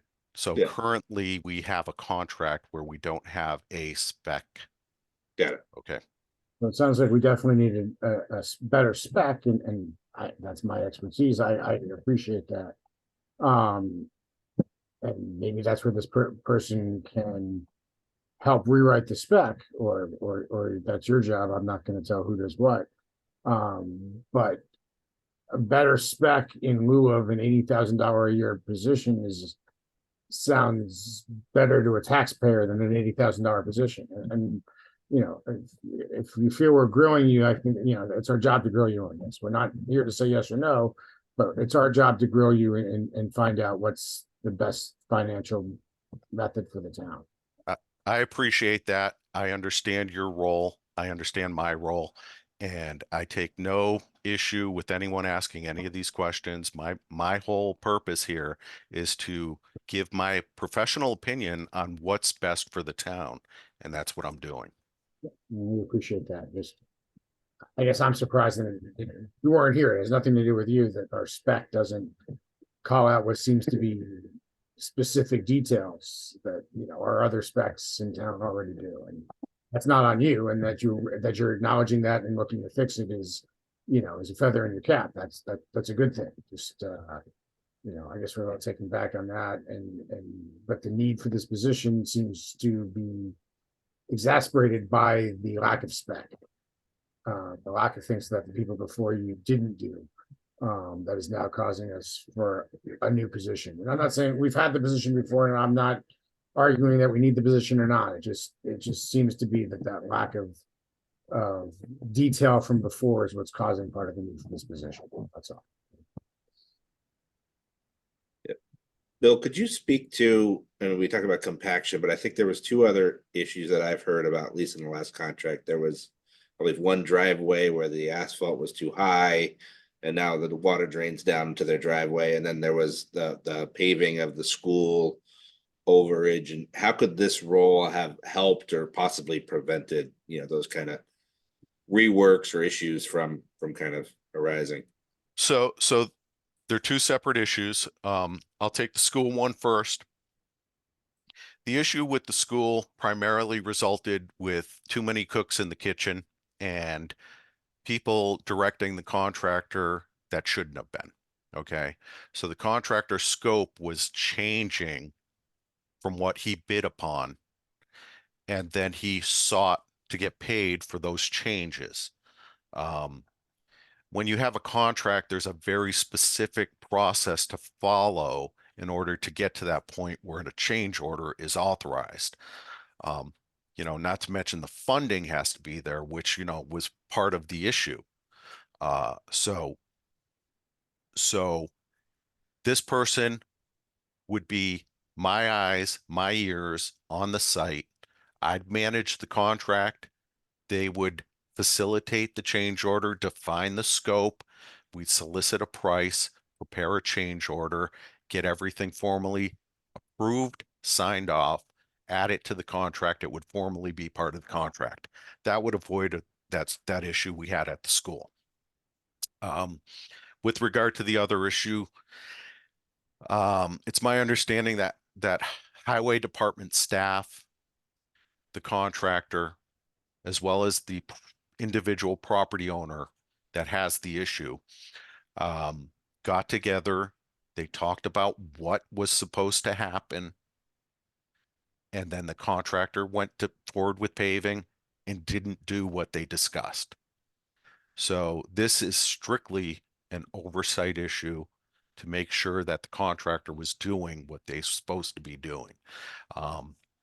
This was not defined in plans or specifications. It was a conversation.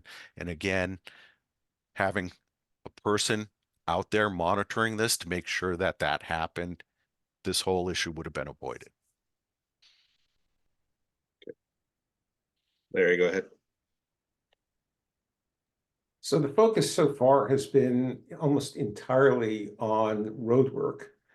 And as Andrew pointed out, you know, there's a paving season and you're not paving all year round. And you know, I'm assuming that some part of the non-paving season is spent planning for the paving season, you know, doing the specs, doing the contracts, whatever.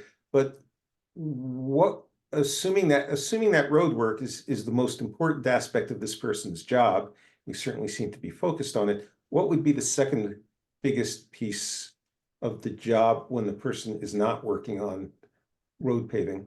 I would say establishing our GIS system, our database, getting our GIS system with our work orders organized. Currently, we outsource that for $8,000, I want to say. It's crazy. We could take that in-house and manage it in-house and save cost on that. We would utilize the person to do our stormwater management. Every year we work closely with PAR Engineering to do our annual reporting. It's a federal and DEP mandate that we do annual reporting on our stormwater procedures, catch basin cleaning, stuff like that. This person could do that. They could quantify it, tally it up, and do it all in-house.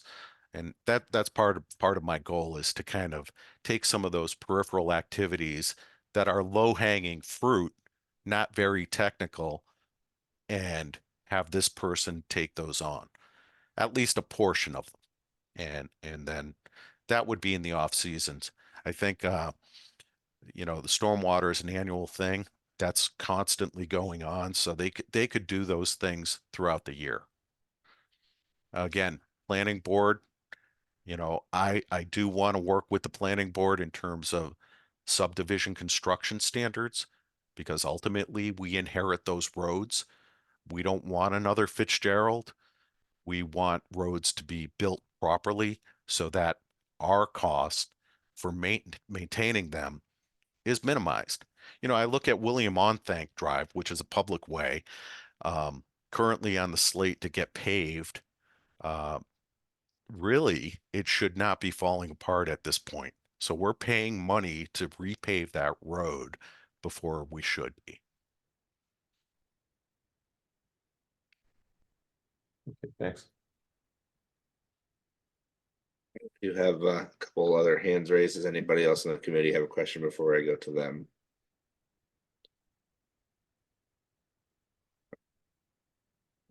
Mimi and Debbie.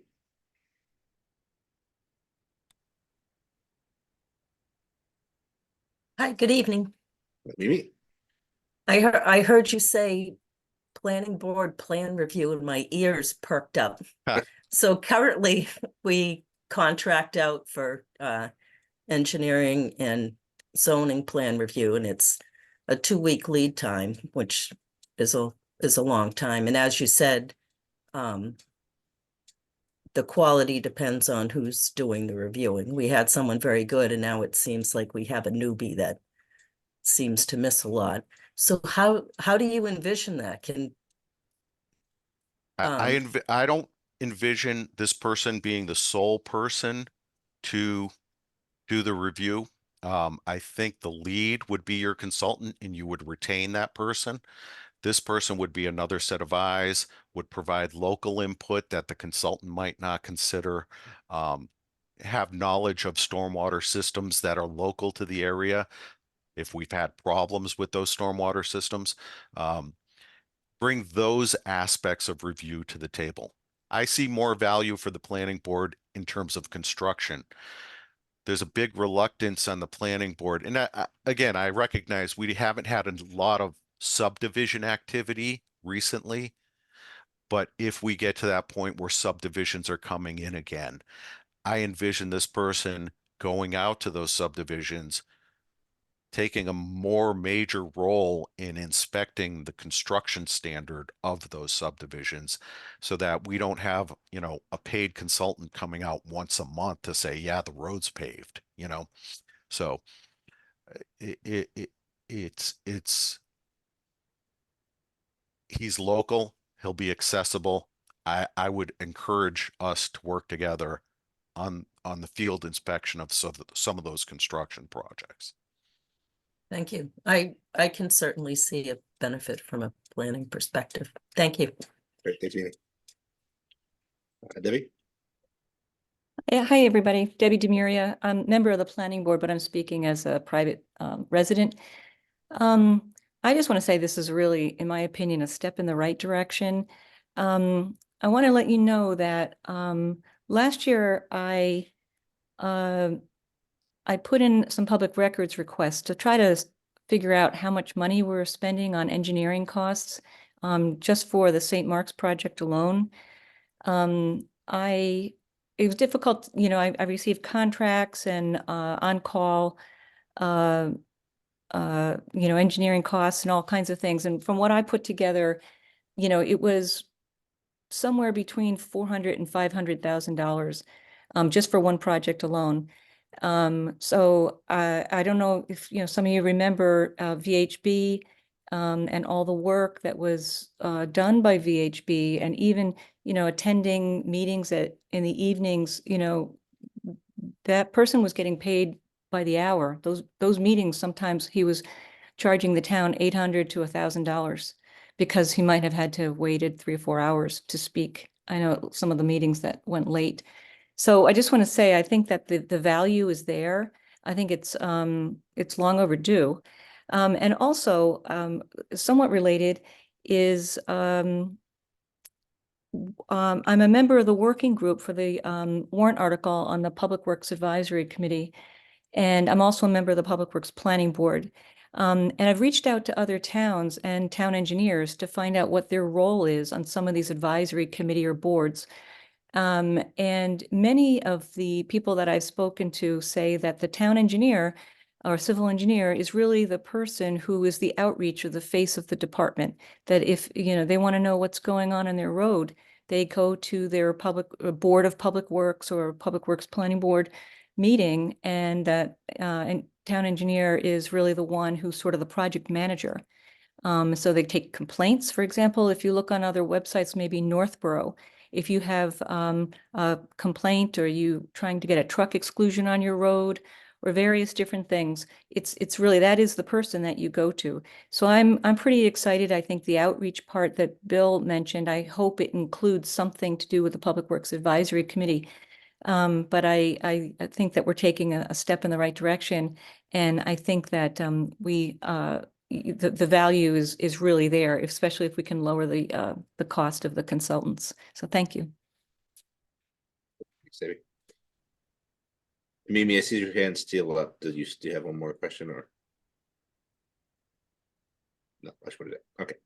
Andrew, can I just jump in for a second? Yep, go ahead, Bill.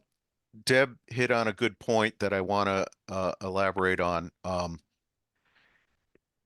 Currently, we may hire a consultant to come out daily to inspect, for example, Newton Street waterline construction. This would allow us to send this person on site daily and then have periodic site visits from that consultant. So it would allow us to reduce the outside expense that we see on a consultant. But at this point in time, Bill, you don't have that quantified. It's not No. adjusted in your budget, but it's No. something you would look at in the future and hopefully. Correct. Okay. Okay.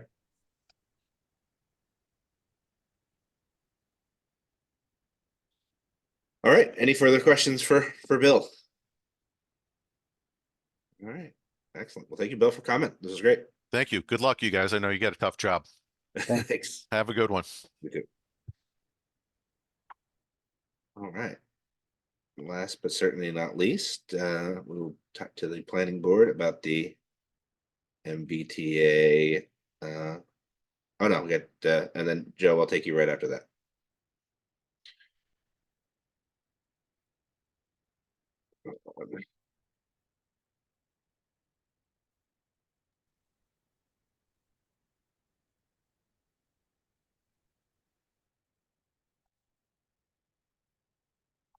I don't know if I promoted everybody I needed to. I hit a lot of buttons at once.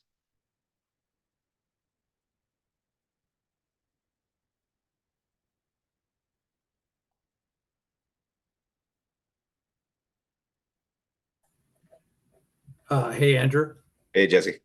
We didn't post a meeting, so we have to, I think Debbie's going to drop off. Okay. We cannot have a quorum. Yep. You can just hang on a sec while we get that squared away. That would be great. Yep.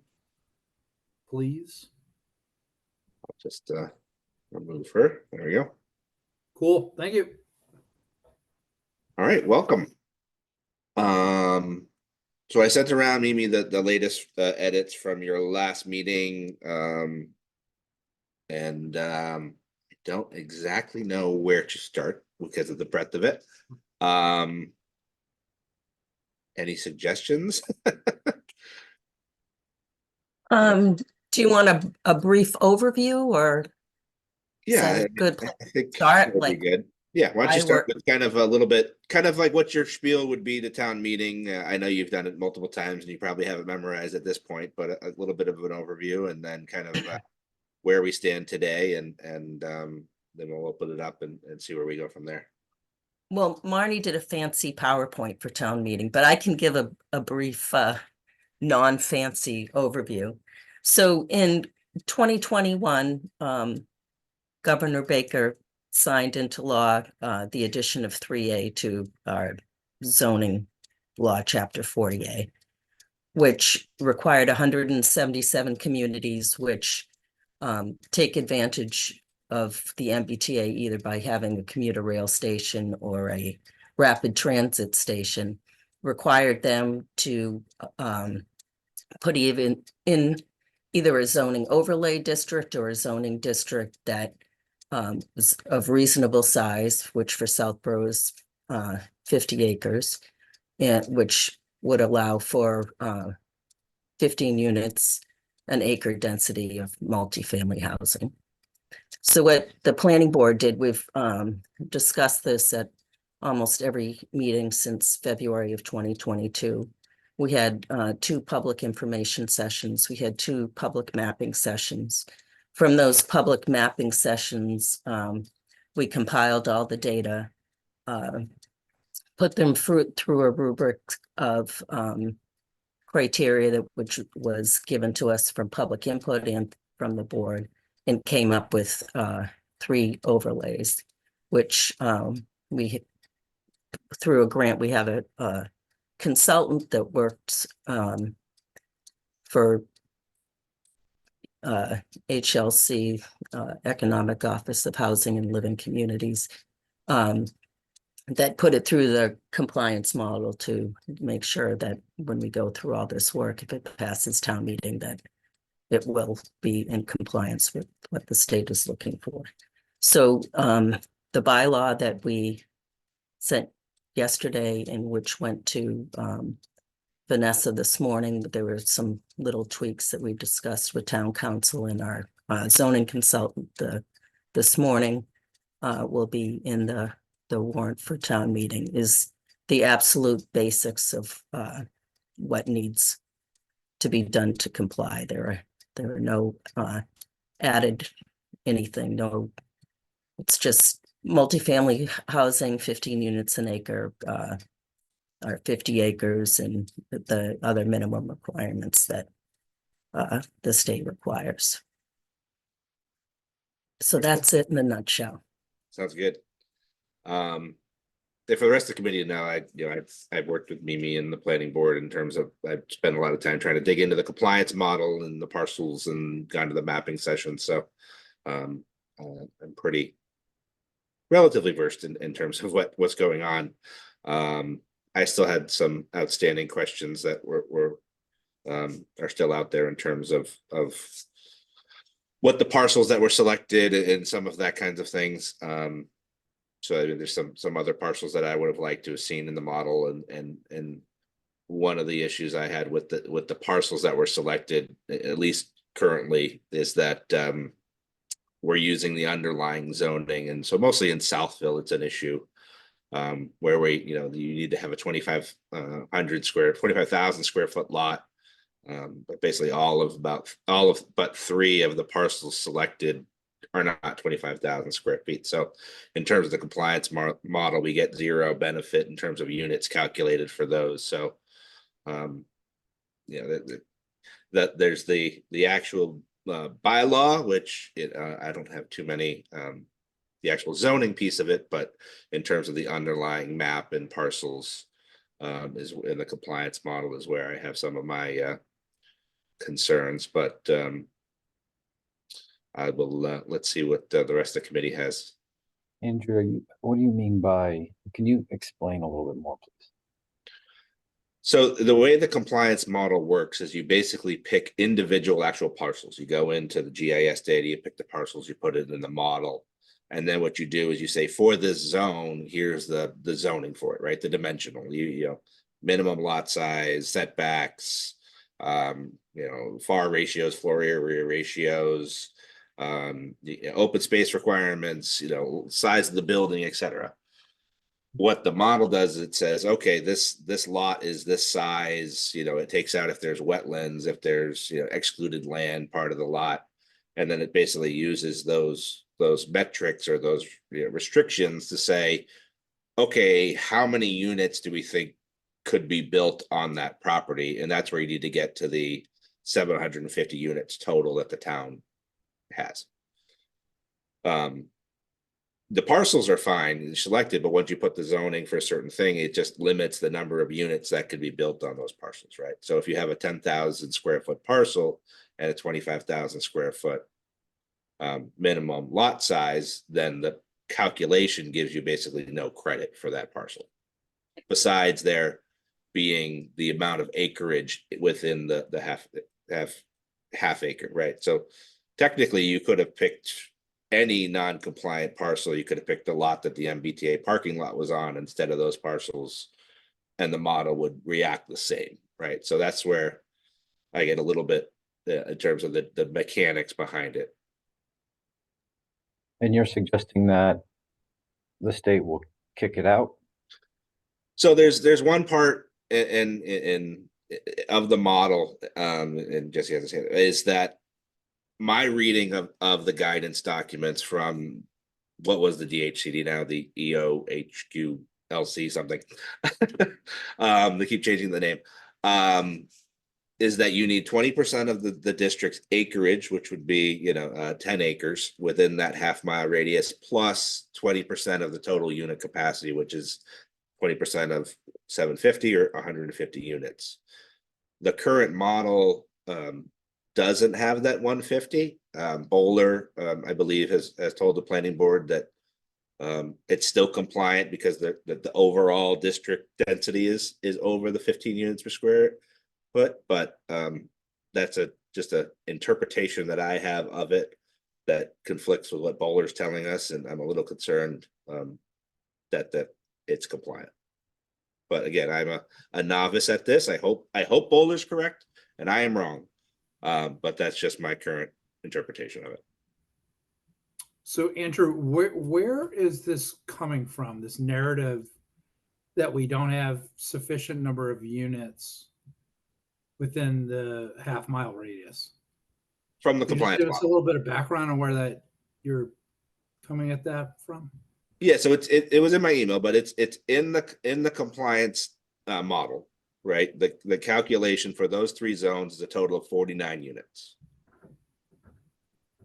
That's what the model result was.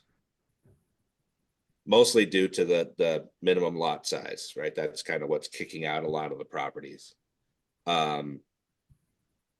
And then the 150 comes from, it's in the compliance model too. It's in the summary document that says like, are you compliant? Yes or no. We don't show as having 100% of that requirement. It's also in the guidance document that states that you need that 20% on not only acreage, but also units. So let's say for the sake, and I'm not sure that I agree with your position on this, but let's say for the sake of discussion, you were correct. How would you adjust the subdistrict to meet your version of the compliance? Yeah, and I did that and I tweaked it, but you have to basically make the minimum lot size, I think like 8,000 square feet, and you have to play with the FAR ratio to make it, I think I can't remember what number I had to use, but it was different than what we currently have in the zoning. So you basically have to adjust. So you would make as part of our, so let me back up a second. One of the reasons that I support this as a resident is we are, in my experience as a planning board member, almost always better off controlling what we can control. And when we go to a position as a planning entity of turning over the control to the legislative or the judicial branch, we will probably end up with an adverse result. Yeah. And this is probably, I would say it's the quintessential example of that, where we have some say in what we do with this and what controls we put on density and height and setbacks, things that we can do to be in compliance, meet the state law, and preserve as much as possible the character of the town. So if we go into, you know, this is just my opinion, maybe you might have a different point of view of this, but if we go into trying to adjust the zoning, the underlying zoning, to meet, it sounds like where you're going with this is you want to change the underlying zoning in these sub-districts to make us somehow more compliant. So I completely agree with you. I want us to be in the driver's seat and I want us to do this. I'm just saying with the parcels selected, in order to make the 150 units work, you have to play with the zoning to a point at which I don't know if I'm comfortable with. I think the alternative would be to add additional parcels to do that. May I interject? Sure, go ahead, Tim. Because I think myself and maybe some other members of the audience don't understand this as well as the three of you. Is it being suggested that if town meeting passes this article, that the state will somehow not be satisfied? Is that what I'm hearing? That is my belief, right? I think the So that's your belief, consultant has a different opinion. I believe there's a section in it that there's I forget the term they use, but there is a guidance section of the state that has to review this and bless it. And if they don't agree, then it's not in compliance. Okay, and I'm hearing from Mimi and Jesse that, and I see Mimi has her hand up, so that's great. That you probably disagree. Is that correct? That is correct. And I think that, so the minimum gross density meets that 15 units an acre, and the minimum gross density allows some excluded land, which wouldn't be allowed you couldn't ultimately build on. But so the minimum gross density meets that 150 acres, which, I mean, the 150 units, which is in compliance with the code. And that's what our consultant is saying. And I'm meeting with them again tomorrow morning, and I'll make extra certain of that. But from what I've read, I believe that we are. And the consultant who's worked with many other communities on this believes that we are.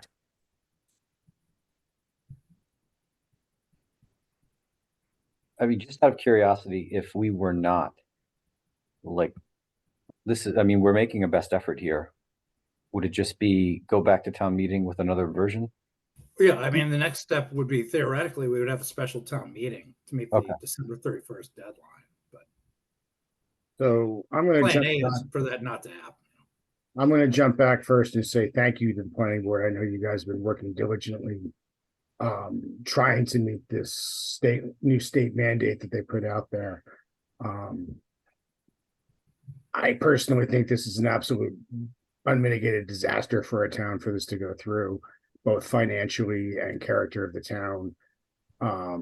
And I understand we're trying to meet with the law, and Jesse, I understand what you're saying about trying to control it. I think there's a good portion of the town that's going to stand up at this town meeting and say we should be fighting this on a state level. There's the character of town. There's no economy of scale whatsoever between us and the next town. Was it 750 units they want to put in Southborough? But it's just zoning, Howard. We're zoning for it. There's no requirement to build anything. I understand that, but once you have the zoning, a lot of it's by right and it goes. And there's developers, which is who started this. It's the state taking a lazy way out to solve their housing problem, which there are much easier ways to do it. And they decided if you have a train station, you're the target because it's easy to get people in and out of the city. There's no economy of scale. Southborough is this big compared to a city is this big as the same has the same number of units. We But don't. that's not true. There are different units depending on the town and the population and the number of units in the town. There's no accommodation for the schools that are requirements or anything else. There's no funding from the state whatsoever. My understanding is their answer is if you don't do it, we're taking away funding, which in my opinion is blackmail. There are so many challenges and problems with this rule that the planning board doing your job and complying with it, I applaud you, whatever. As a town, I need to say that we really should be fighting this and get away from it. Howard, I don't think I'm going to change your mind, but I just want to throw something out there that there are stakeholders in this town, and by stakeholders, I'm referring to investors that own parcels of land that would probably, well, I don't want to say probably. I'm concerned that we would be opening ourselves up to litigation to force zoning changes through the courts as a result of not complying with this act, the state law. So you may actually, by taking the stance at town meeting that this is just unacceptable and there's no way we should entertain a yes vote on this, and see that through, and then be in a position 6 months or a year from now where an entity that owns a large parcel of land is going to stuff the units down our throat in a place we didn't want it or anticipate it. Do you see how I'm getting to that, Howard? That's subjective to who you are and who wants it where, and no one's ever going to agree, right? So one of the parcels is the EMC property, right? And the last thing I want to see there, and that's the more logical one, to see 500 units sitting on that. That's the logical one to put it on. You may take note that is not currently on our map as a sub-district. Part of it was right in front. No, did that changed from the last? I'm sorry, the maps keep changing. Wasn't there the one right? Not the entire parcel, but a piece of it was up front, wasn't it? No. That was the original. So the current properties there's some around the train station. Yep. There's Madison Place and some of the commercial properties on Route 9. And then a property on 24 St. Martin Drive, which is on the Marlboro line, are the 3 zones we have now. So does that make a little more sense now, my line of thought, as far as coming to, I've always seen your side of it. I guess I have a little more fighting spirit, and I'm kind of disappointed in the state for ramming this down their throat when there's so many other options they could. And I wouldn't dispute that, but I don't disagree either. If we take too much of an adversarial position, we could actually put ourselves in a much worse position. Well, at some point, someone's got to take the position, and other towns are. And saying that you can take that position, and then we're going to end up with something that we don't want. Yeah, I would say to applaud at least the planning board and the town where we are today.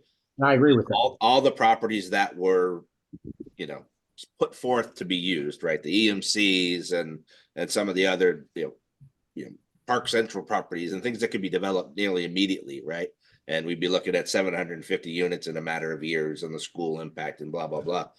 The parcels selected are slow growing, right? There, Madison Place already has dense housing, right? The other 24 St. Martin Drive has commercial property, and you have to access it through Marlboro, right? So there's some safeguards in terms of the speediness at which this property could be developed and the impact of the town, which I think is exactly the way to go. I mean, my philosophy has always been, I think we should be compliant in the loosest sense of that word, in terms of we are compliant with state law, but that will not immediately affect the structure of this town, or at least keep us in the driver's seat if we want to add another property to this zone or whatever at some point in time as part of a, work with a developer. Town meeting can vote to do that, but I think the properties that have been selected so far are fantastic choices.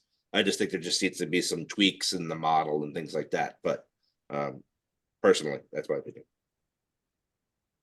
I just want to point out, other towns have tried to fight this. And the Attorney General has already come out months and months ago stating that it won't just be loss of funding, it will be lawsuits. They put all the towns on notice.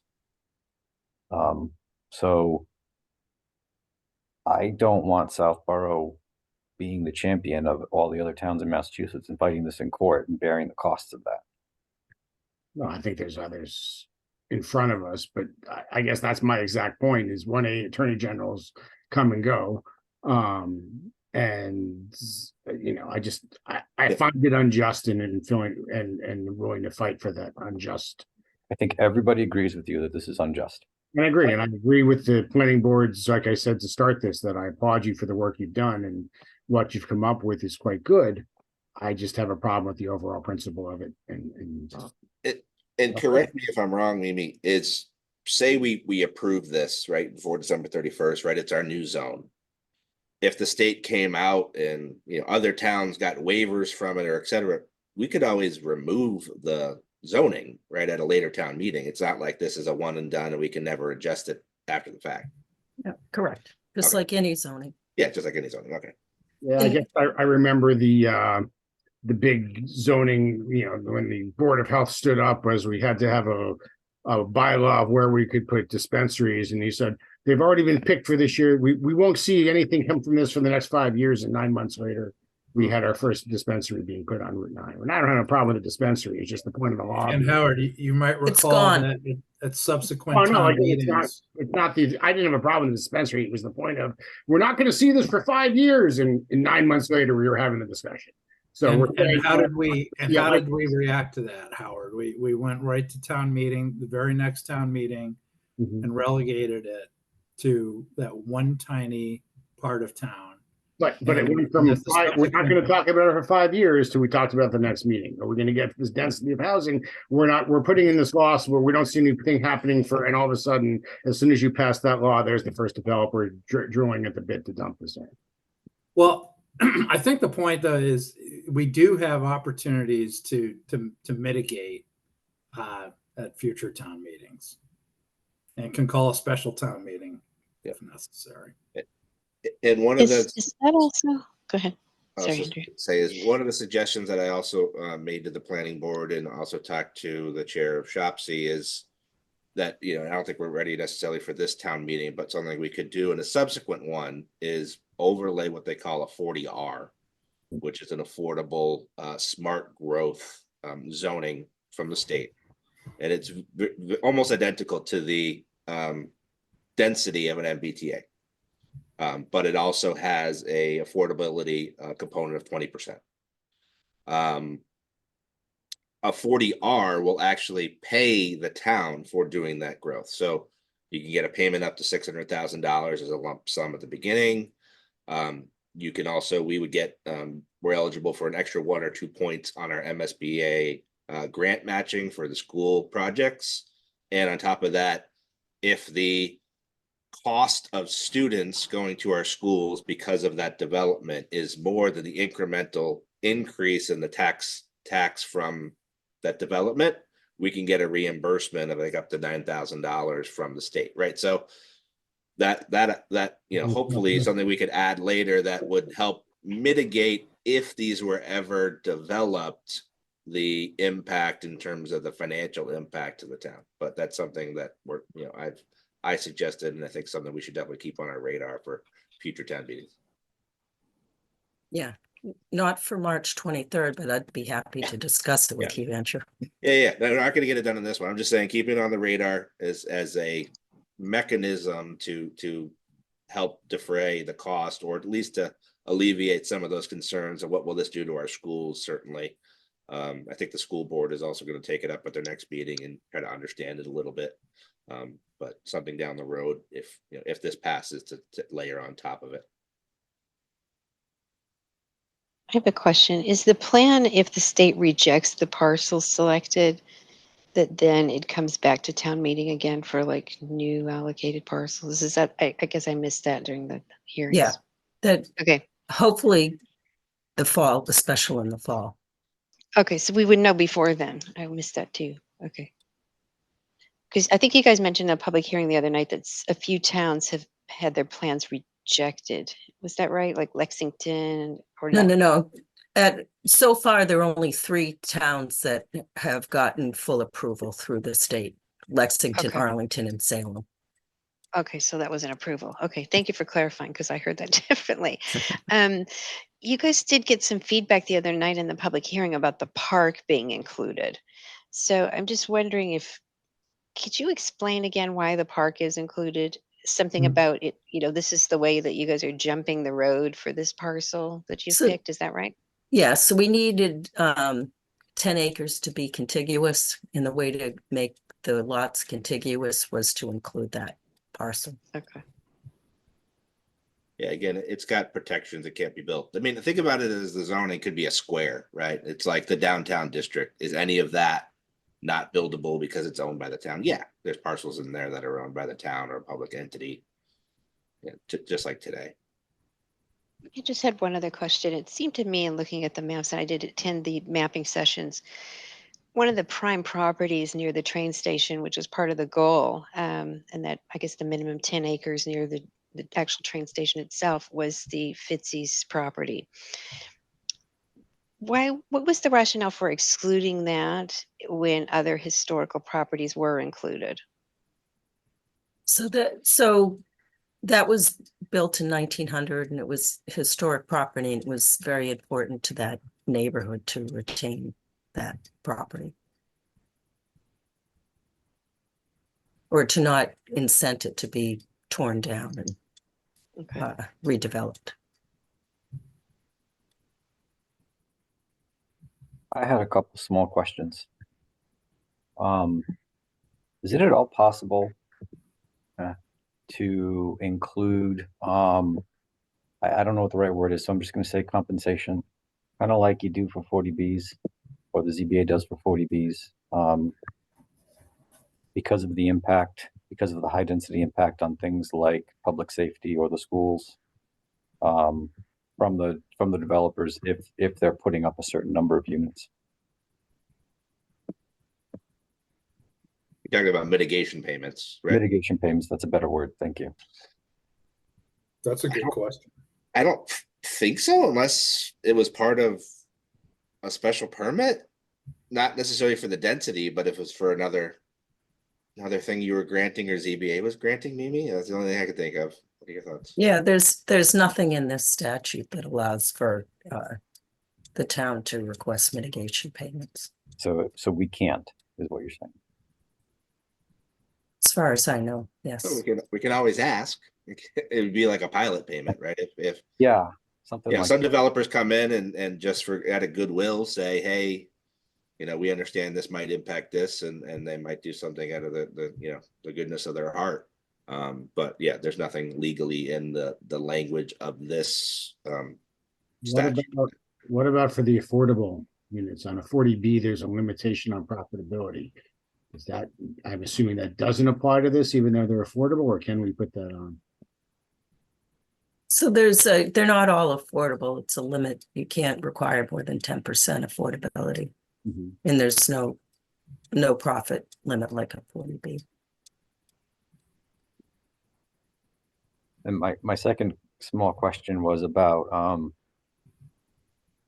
oftentimes, at least during the 40Bs, and potentially, I don't know, maybe during your major site plan reviews, you're able to put conditions on projects. You know, where you can put porta potties, where you can blast or when you can blast, just to make the development or the construction more palatable, you know, for the neighborhoods. Are we losing that? No, everything will go through site plan review. Okay, great. Thank you. That's it for me. Yeah, I think Mimi, that would be an important thing for town meeting to understand, and I'm assuming it's in the presentation in terms of what is removed from your usual site plan process with this, like what aspect and what's still in there from a protection perspective. We still what landscaping, setbacks, we still have Title V, we still have conservation. So there's a lot of plus other site plan things that you guys do, lid and all that stuff. Yeah, so everything is the same except for lit is a special permit. We can't require a special permit, but we're still going to do the same review under site plan review.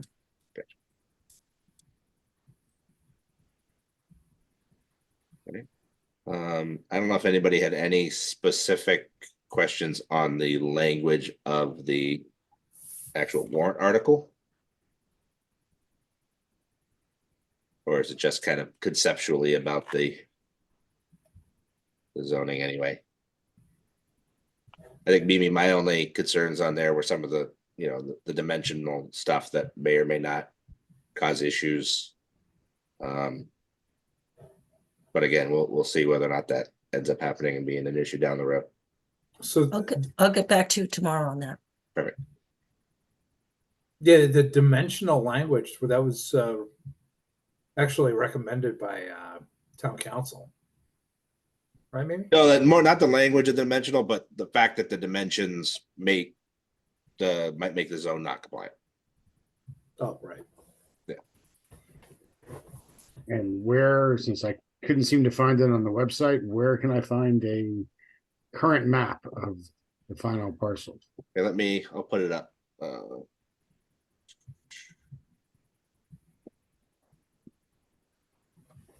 I can email it to you too, Howard, if you want.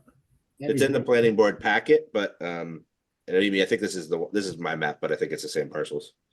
So here's the Fitzy's parcels that's excluded. The yellows are the ones that aren't included.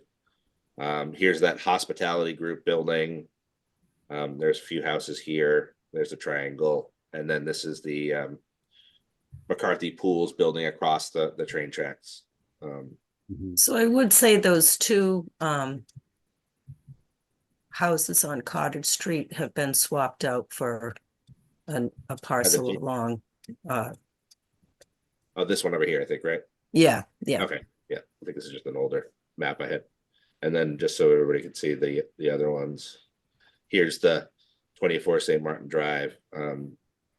This is what, Cimarano here, I think? Maybe, is that right? Or north? Yeah, I think so. I think so. So this is the edge of Marlboro. Technically, there's water here and train tracks here, so you can't access it from Southborough. You can only get to it from Marlboro. And then the last parcel is this big one here is Madison Place. Here's the gas station, and then a couple of the other commercial properties. It's just off of EMC. Yeah, here's EMC is here and behind it, and then here's the Route 9.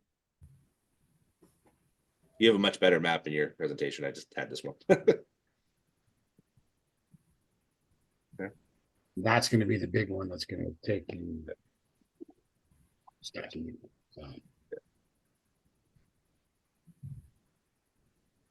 And Jesse, just so I just found it. Let me share this real quick.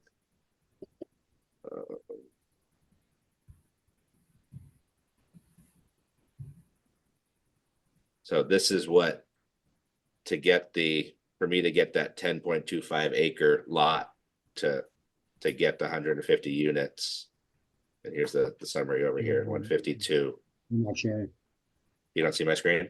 Oh, that's because I never clicked share. Okay, sorry. This was my basically using your parcels and doing the compliance model on my own, the 10.2 acres to get to 150.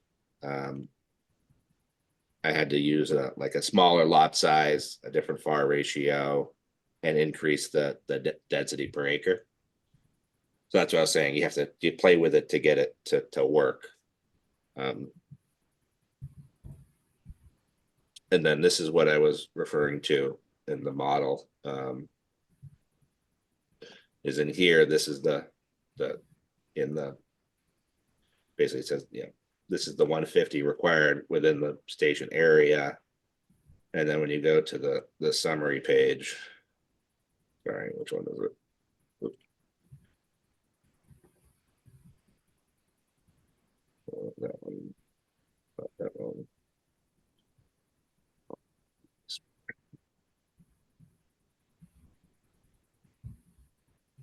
Didn't see my tabs. There we go. Summary page here. It'll have, your total is 700. This is your density. But down here, you'll see 2101, 2103.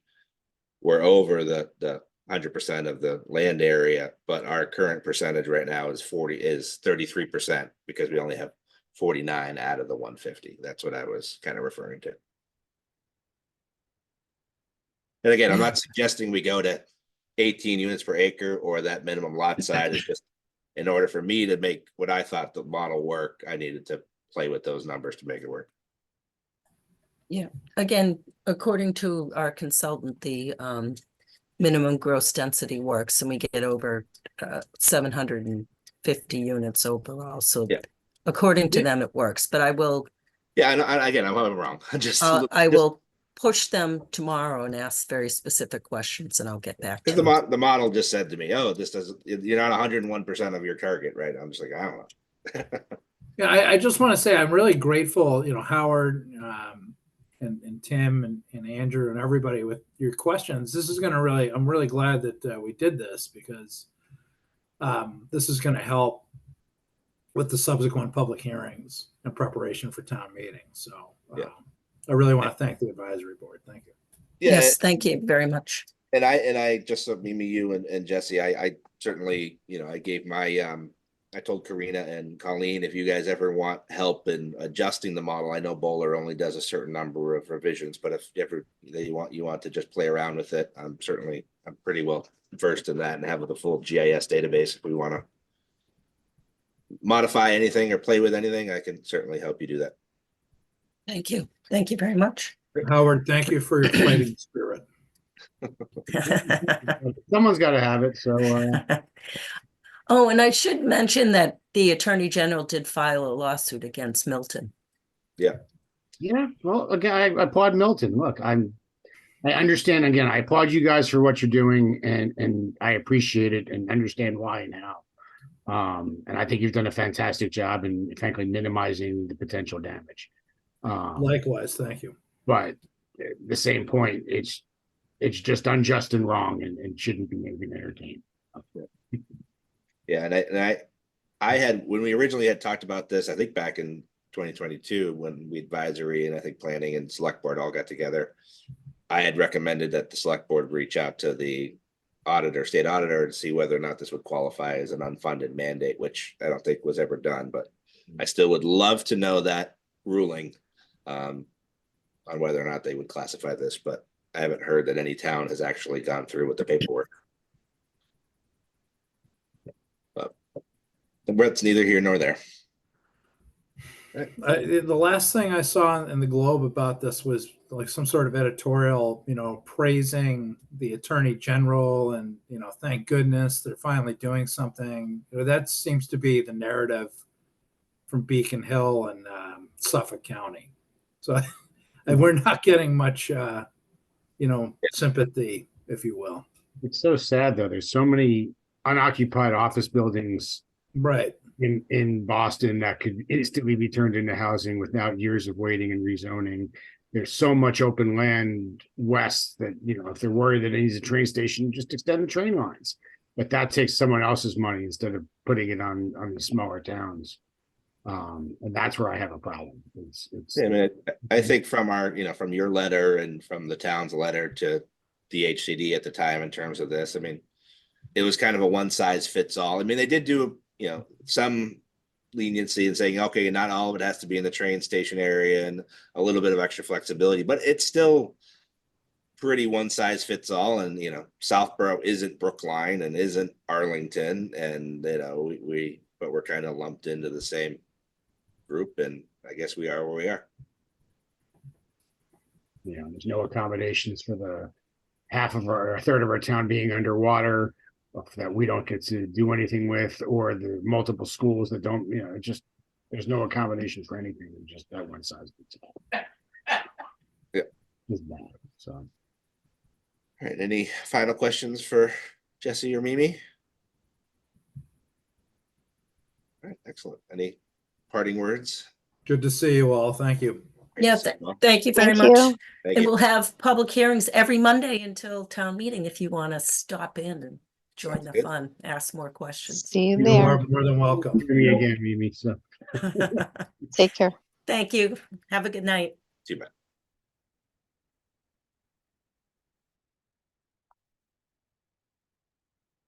All right, and let's bring over Mr. Palmer.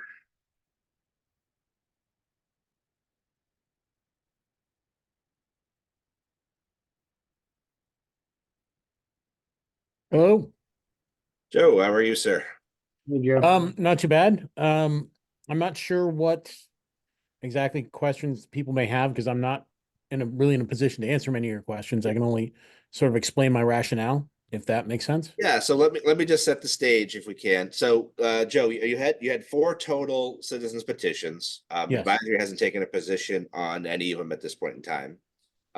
My understanding, and please correct me if I'm wrong, is the 3 Highland ones you're kind of planning on indefinitely postponing. I will do that if Okay. but let's be clear, and we all know that if somebody wants to use them for a different purpose, Yeah.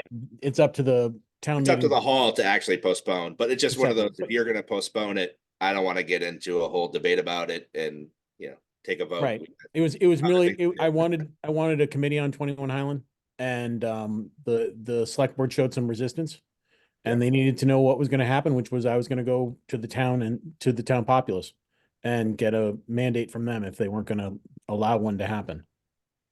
And they did, and they're off and running. Great. So that leaves us with the 2/3 vote threshold for non-town CPC projects, and I'll let you, Joe, explain kind of your rationale there. There was town council in his review of the warrant articles did look at this, and he thought that this might not be legal in terms of overriding the CPC or CPA statute. And he got confirmation from the AG's office that most likely, if this did go through, it might be denied. But again, there's a process that needs to go. It can get voted on, get sent in. But I figured that piece of information might be valuable to the committee. But go ahead, Joe. I'll try and be brief. I was not the one that originally proposed this. I'm just the person that filed the warrant article. But I was jealous that I didn't think of this because for many years, I started getting involved with most of the town government because of what happened with the Garfield House. And I felt that $1 million being spent on somebody else's house was ridiculous. And especially something that the town will not get use of. And then more recently, with the St. Mark's Church Tower, I understood the aesthetic reasons why people were voting for it, maybe historically, but still, we're talking about spending over $1 million on 2 buildings that are on private land, privately owned, that we have no control over, that really for aesthetic purposes for the most part. I mean, to restore stone facade and to help shore up a tower. We're talking every year in capital and advisory and everywhere else about trying to get our budgets down. This money could be spent on town buildings and in the town in general and help to keep our tax rate down. People walk around thinking that this is free money. It's not free money. I mean, it's basically, I was talking to Andrew earlier today, and we're talking about it being 80 cents on the dollar out of our own pockets. And it's going to end up strapping some of our spending power and some of our power to invest capital in buildings that we have. We've been resisting putting money into 21 Highland for years now because everybody's uncertain about maybe the future of the town, the building and the inventory, how we're going to use it. When the reality is that would be a worthy candidate to have the money spent on. It's inhabited by town rec, and at the moment family services, although they may be moved out so that rec has proper space. And it has come to a point at which we know when we go to town meetings, some of those town meetings are small enough that a small cadre can walk in from any organization and sort of co-opt enough enough votes to walk out of there on a 1 vote margin, which was the St. Mark's Tower. And I don't believe it's a proper expenditure. If you wouldn't put this expenditure in the general budget, as I was talking with Andrew about earlier today, I don't know why we would allow it to be voted through by a special interest group. It's robbing money out of taxpayer pockets to let it happen. And this would at least set a bar higher that would say to people, if you're going to try from an outside organization to get money out of the town, you'd better have enough of the town folk involved to go and vote for this. All right, so if I may speak, Andrew. Sorry, go ahead, Tim. Yeah, so I was a member of the CPC for several years, and I was on the committee when those 2 projects were pushed through, just as an FYI. I have a couple comments, Joe. You and I have worked together before, so a lot of respect for you. I disagree with you on this one. So my first comment to you is you're fighting a battle that you already lost. The vote both times didn't go your way. And it feels like you're trying to fight that battle and win it again, or you're trying to win the next battle before it comes to town meeting, which I'm not certain that's the way it should go. And then the other point I would make to you is it's not aesthetics, it's historic. If it was just aesthetics, it would have been illegal for the CPC to push it through to town meeting. So there's something much heavier behind it than just have the look and feel of the property.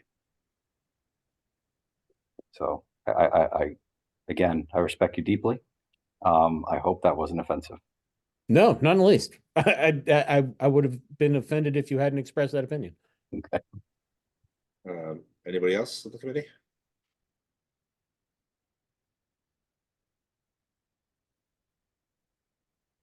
All right. I think we're good, Joe. Anything else? No. I will admit that the 1 vote was even though I was on the winning side, it was painful. So These things happen. I mean, we live in a democracy, and I'm not saying that there shouldn't be democracy. I mean, people feel the way they do, and they vote the way they vote. Not, Joe, just for the record, I was on the losing side. I was too, but that's, we all move on. We're still friends, and we got things. I'm just not sure changing the threshold, as you said, if a group wants to come in, whether the vote is 2/3 or majority, they're going to get if that's the will of the town to get that many people in and do the work, they're going to bring in that many people.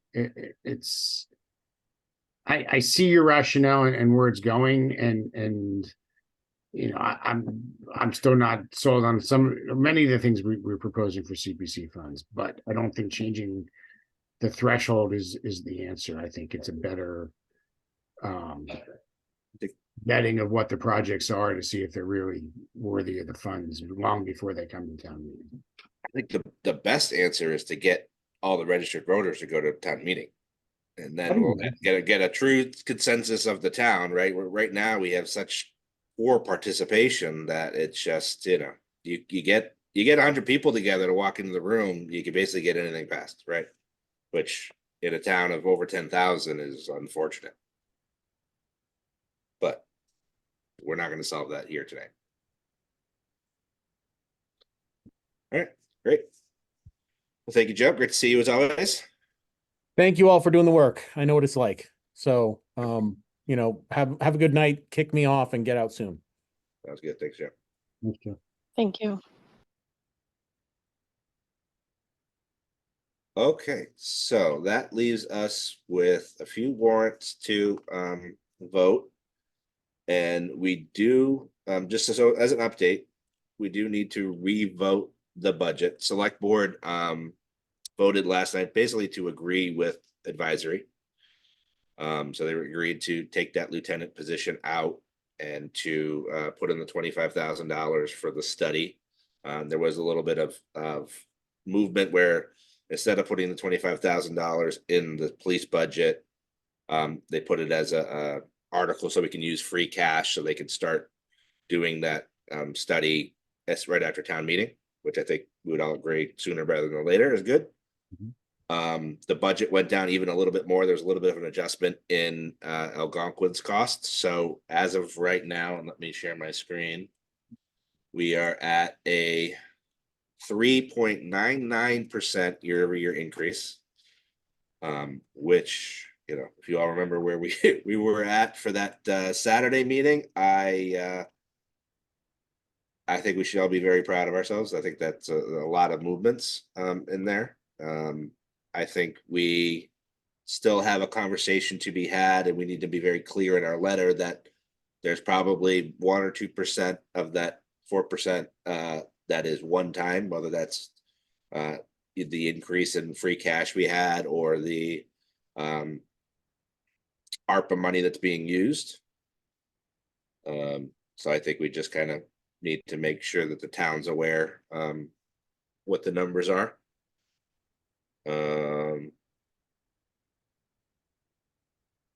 So yeah, here's the new 3.751. And then we will just revote this, which is a little bit lower, about $14,000 lower than what we voted on last meeting. So again, we're headed in the right direction. You'll see the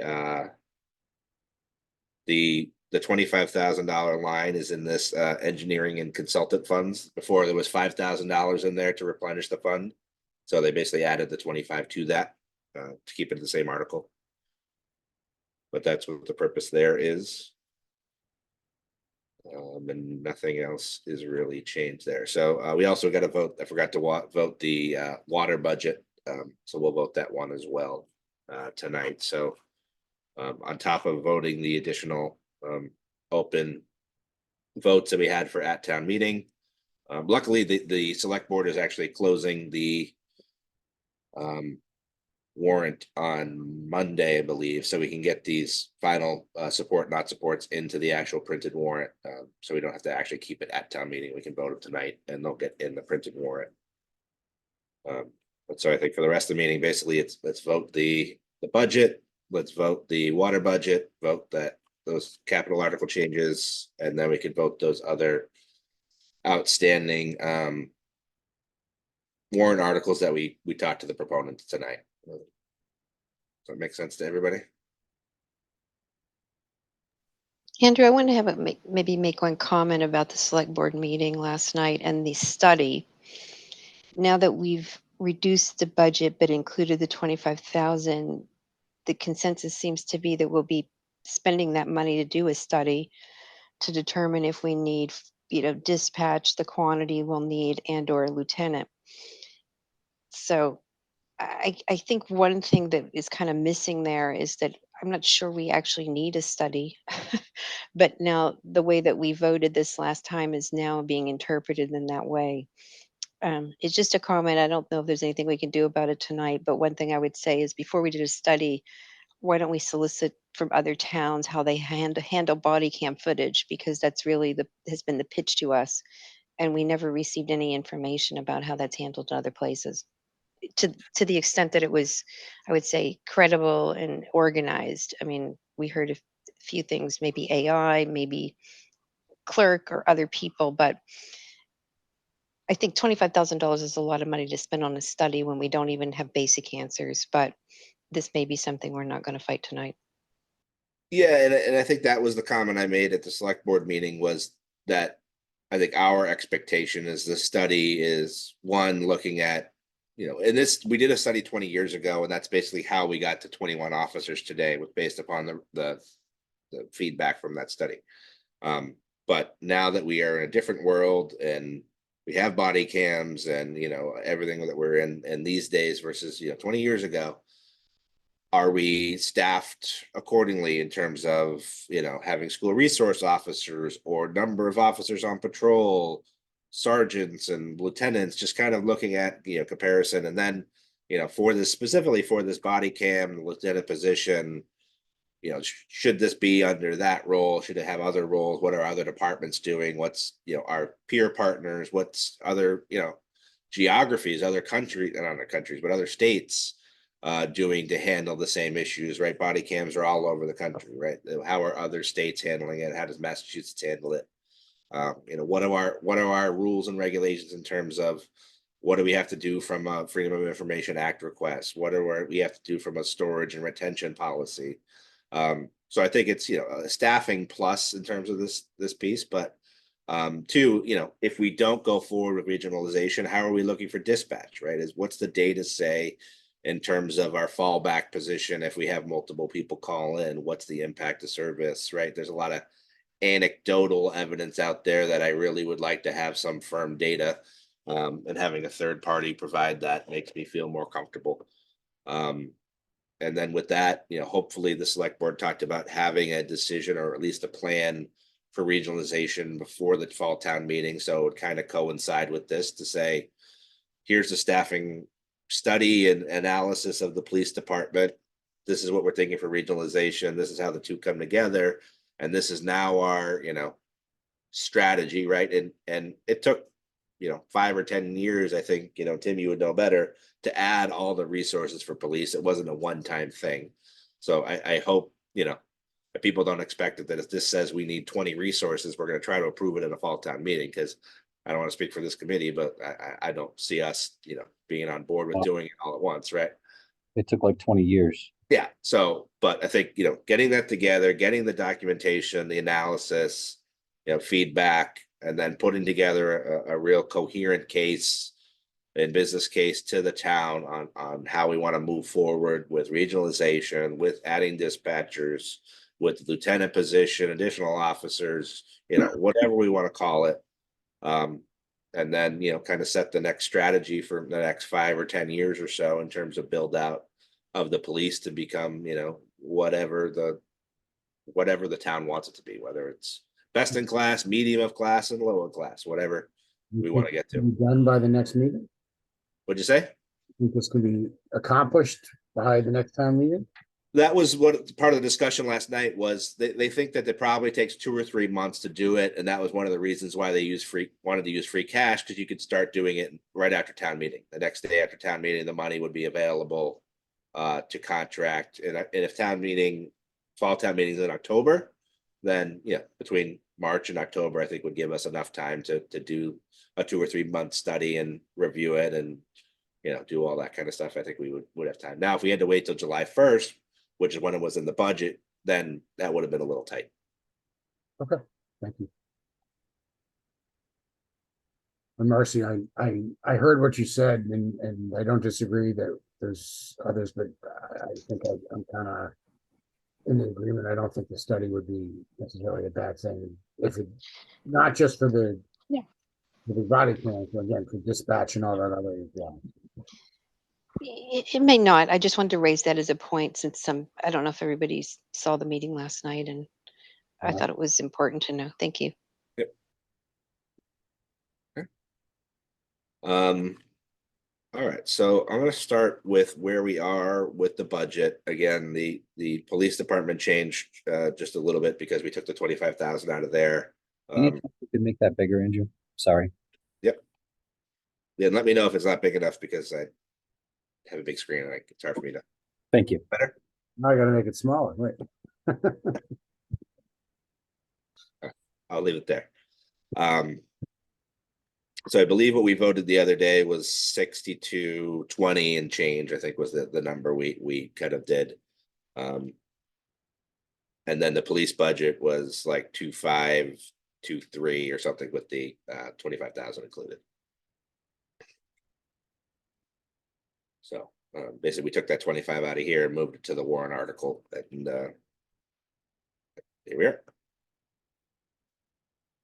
I think there was a small change or something with the Algonquin, and then there was a couple $1,000s that there was something within one of the dispatch line items or something like that they did carry forward something. I don't remember what it was.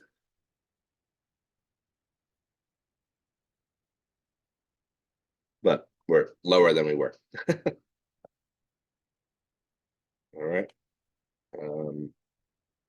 Andrew, for the police, so it was the 2,511,000 029, and then you're taking 25,000 out of that? Sure, the one that we voted last time, you mean? On the 20th. What was the number that we voted? You have it there? $2,511,000. Yes. So Two it's million 511,029. it's well, it's actually two things. One, I included overtime for the lieutenant position, but the lieutenant position is not overtime eligible, so that was about 10,000. And then the Oh, 25,000. okay, yeah. So that's what if you're running the math, that's what the difference was. Okay. And the DPW line there includes the engineer? The DPW line item includes the engineer. So basically this vote here, and if we vote this together, does anybody want to discuss the engineer or revote that individual budget? If we vote this, as a one lump sum, basically we would be voting to approve the budget, including the engineer. I think we should talk about it separately, quickly, but separately. Yeah, let's vote. I'll make a motion or I'll entertain a motion to approve the DPW budget. In the amount of $2,848,109. Do we have a motion for that? So moved. Is there a second? Second. All right, for discussion. So I don't remember exactly which side of the fence everyone was on, but I know we were split. Did anybody, after hearing from Bill and reading everything, change their position, or is everybody still basically split on it? Still on the fence either way, frankly. I see the value in the position, but like I think we heard tonight a lot, some of the reasons for having them is, at least on the roads, is we have a sloppy spec, doesn't warrant the position, but there's some of the other things that we can use them for.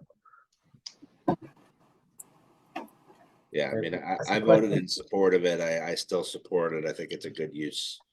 I think also DPW has been historically underinvested in, and I do appreciate it. And this is my first time seeing it, is Bill coming with a presentation and trying to back it up and going through that. And unfortunately, that's been kind of not there with prior administrations. That I really enjoyed that. I would say that I am a bit more swayed.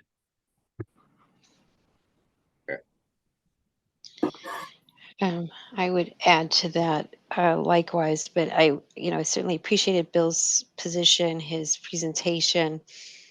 I really appreciated Mimi and Deb DeMaria's comments. To me, the argument that this person is, paving and all of that oversight is important, but I think it's sort of like the lieutenant, it kind of misses the larger point. So I was convinced just to move my vote based on other points that were made. So I appreciated all the dialogue tonight, because it sort of helped me understand better. But I think that if this position is approved, we really should monitor the consulting fees on the back end, because that's the argument tonight. Everybody can remember that, right? Consulting fees should go down. 1,000. Yeah. And so if that doesn't happen, that will be very disappointing, to say the least, but also an argument to raise next year. So that will be my position, to look forward to sort of monitoring that. Thank you. Marcy, I think we brought that up with him when we talked about it originally, and he just wasn't comfortable making that adjustment yet. But I think we need to hold him to feet to the fire on that one when we see next year's budget. Yep, I completely agree on that point. That was the one that swayed me a little bit more. Two things. One, I actually like that the position is a higher qualified individual. I think that helps make this a more versatile role and broader impact. It did maybe convince me a little bit that this is a more important need than if it was a junior position, where it felt more like a nice to have. And then I completely agree with Marcy that if we were planning on spending more on consulting without this role, it's important that we see that go down. I think that's a very critical piece to the argument for this role. Yeah, and I was in favor of this last time. Larry, why don't you go first? Oh, I'm sorry. I didn't realize somebody was speaking. I was in favor of this last time. And I believe I'm actually more so now after the presentation, both because I'm also happy that this is a somewhat higher level of qualification than we were actually talking about last week, which I think is important. And just some of the other things I heard, like, one of the reasons that we aren't happy with the work that's been done is because there was no spec. Well, it's engineers that write specs, and I feel like having somebody who's qualified to do that, other than the department head, is important. So I continue to be in favor of it. Eric? The only concern is he seems to have a very long list of responsibilities for this person. And I just don't think, I don't know. I'm going to leave that to him to figure out how to manage that time and get to all those priorities. There were a lot of them. I don't think. Yeah, I think we all saw the list and we're like, I don't know if you'll find somebody for that list and that amount of money. We kind of had the same thing when we came up with our IT director, but I think we really lucked out, and Jay's been fantastic. So, he's had that position. I think we give him a little bit of faith that he can find somebody for that amount of money that can do a good job with all the requirements that he wants. It's the money, it's just time management too, but that's on him. So, but to Marcy's point, it's how he manages that time. If the consultants go down, if we're really spending what I think we're spending on consultants, even if it goes down 10% to be paid for the salary. So, right. But the other side is that the reality is that no matter where you aim, you probably end up lower. So you might as well aim high. Yeah, no complaints. Like I said, I think we're all saying the same thing and agreeing. So I think. All right.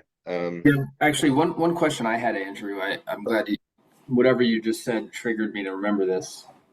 What degree of flexibility do we have if we end up wanting to increase the salary for this role? Can we take it away from what is currently allocated towards consulting fees? Is there a left pocket, right pocket switch there that's possible? Yeah.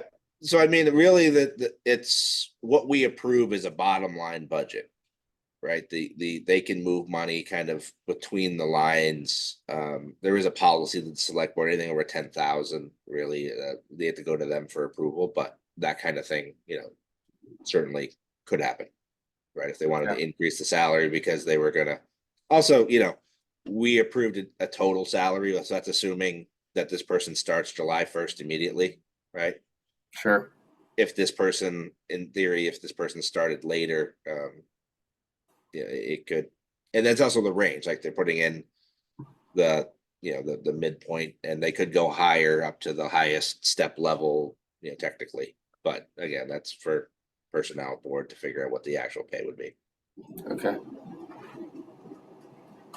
But there's a limit, right? It has to be within that grade level. Okay. All right, I think we're exhausted that. Roll call vote. Tim. So a vote aye is for the hire. Aye is to approve the budget with the hire in it. Aye. Marcy? Aye. Adam? Aye. Larry? Aye. Howard? Aye. And Andrew is aye. Okay, we are. Anyone want to hold any of these individual budgets? We approved them all last meeting. That this was the only outstanding one, so I'm assuming not. If that is the case, I'll just say let's approve the whole 62,010,578. That sound good to everybody? Yes. Okay. Claire, go ahead. I just have a question. Does a motion to revote is that necessary? I'm just kind of thinking, not to get too technical, maybe somebody who's better at. Yeah, I think we're basically gonna revote the entire. I don't think we Okay. need to make a But you motion don't need to do a motion to revote first. because they've changed the warrant, right? Basically, I think that's Okay, the case, gotcha. right? So well, this is All the right, that's final where. final budget. What we voted was the preliminary budget, I guess. This is kind of what my thought process is. Yeah, okay. Sorry. No, thank you. To make sure I'm Huh. I'm not the biggest rules knowledge person, so I'm making it up as I go along. But it sounded good. Okay, is there a motion to approve the operating budgets from RevCap 228 as shown at the meeting for FY25 to the total of $62,010,578? So moved. Is there a second? Second. Howard, go ahead. So clarify, we originally talked to 399, now we're at 644 is the total increase? So this is just on the town budget section. So it's a couple of the budgets in here.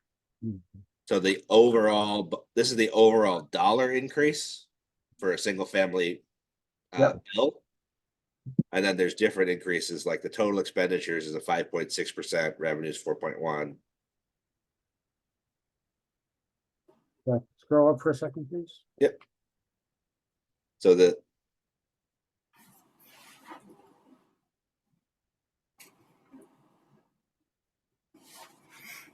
Okay, thank you. yeah, so this is just of a single family tax bill, so it's just a little bit of a side calculation that's done. But most people care about this number and not the other ones. Right. Yeah. Just wanted to make sure I have them all. No, thank you. Thank you for asking the question.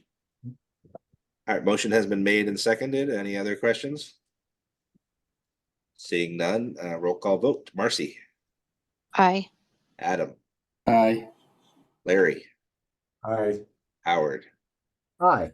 Tim, Aye. and Andrew is aye. All right. Whew, well, pause there for a second, everybody, and give her all a pat on the back that we just did the budget. Next thing is, I think we should vote just that engineering and consultant fund item. I believe the rest already voted. That we've done the budget, we've made, some great progress, and we are aligned with the select board. Correct. So that is not a small feat altogether. Especially when we had a separate idea than the select board, and we were able to luckily convince them to get on board with us, which I think is, if anybody understands the history of this committee, that is an even larger feat than, and it goes a long way to say that, the relationship that this board has with the select board and the mutual respect that we have for each other, and I appreciate everything that they've done and everything that this committee has done. That being said, is there a motion for advisory to support the general fund article for engineering and consultant funds in the total amount of $30,000 to be from free cash? It's not 25, it's 30 now. Was there already 5 in it? It was 5. It was the first. We voted 5 already, and then they're just adding the 25 to it. So moved. Second. Second. All right. Roll call vote. Marcy, Aye. Tim, Aye. Adam, Aye. Larry, Aye. Howard, Aye. and Andrew is aye. 6-0. All right, let me just put my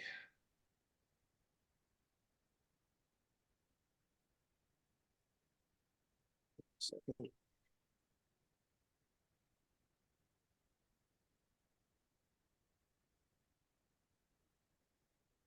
I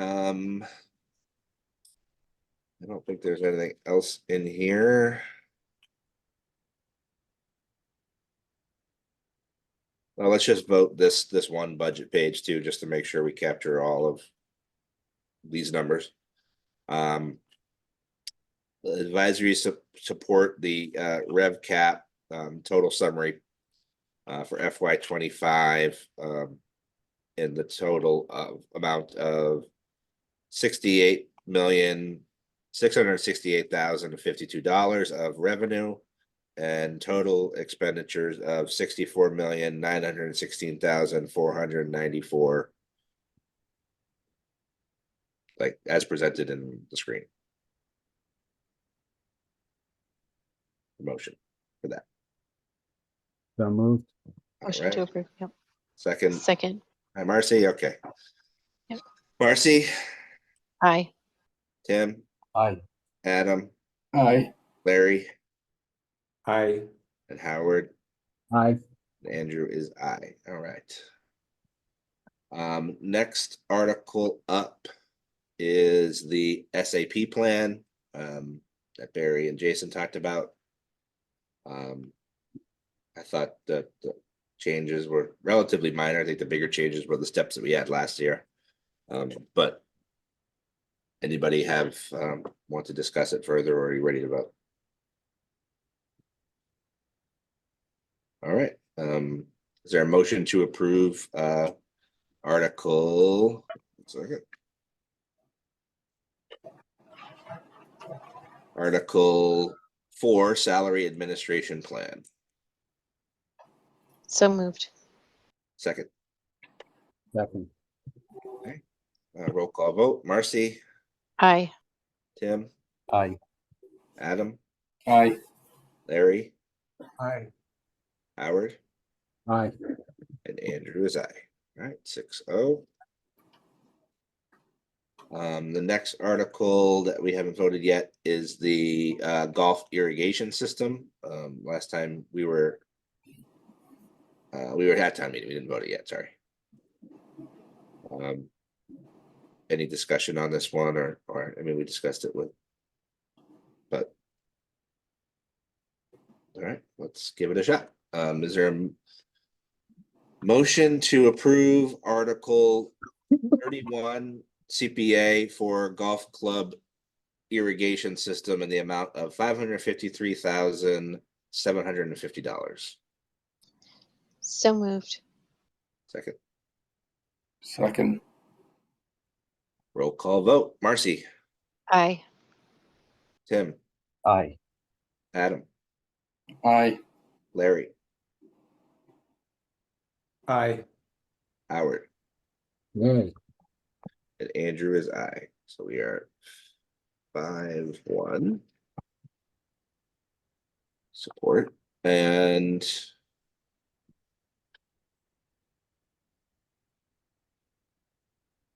the next one is MBTA. Well, let's save MBTA for the last. I think that's going to have the most discussion. For the 3 Highland ones for Joe, I'm not gonna, unless anybody wants to vote the fact that he's going to indefinitely postpone, and if we want to show not support, but I just thought we'd leave it at town meeting. It's going to get pulled anyway. That's fine. Okay.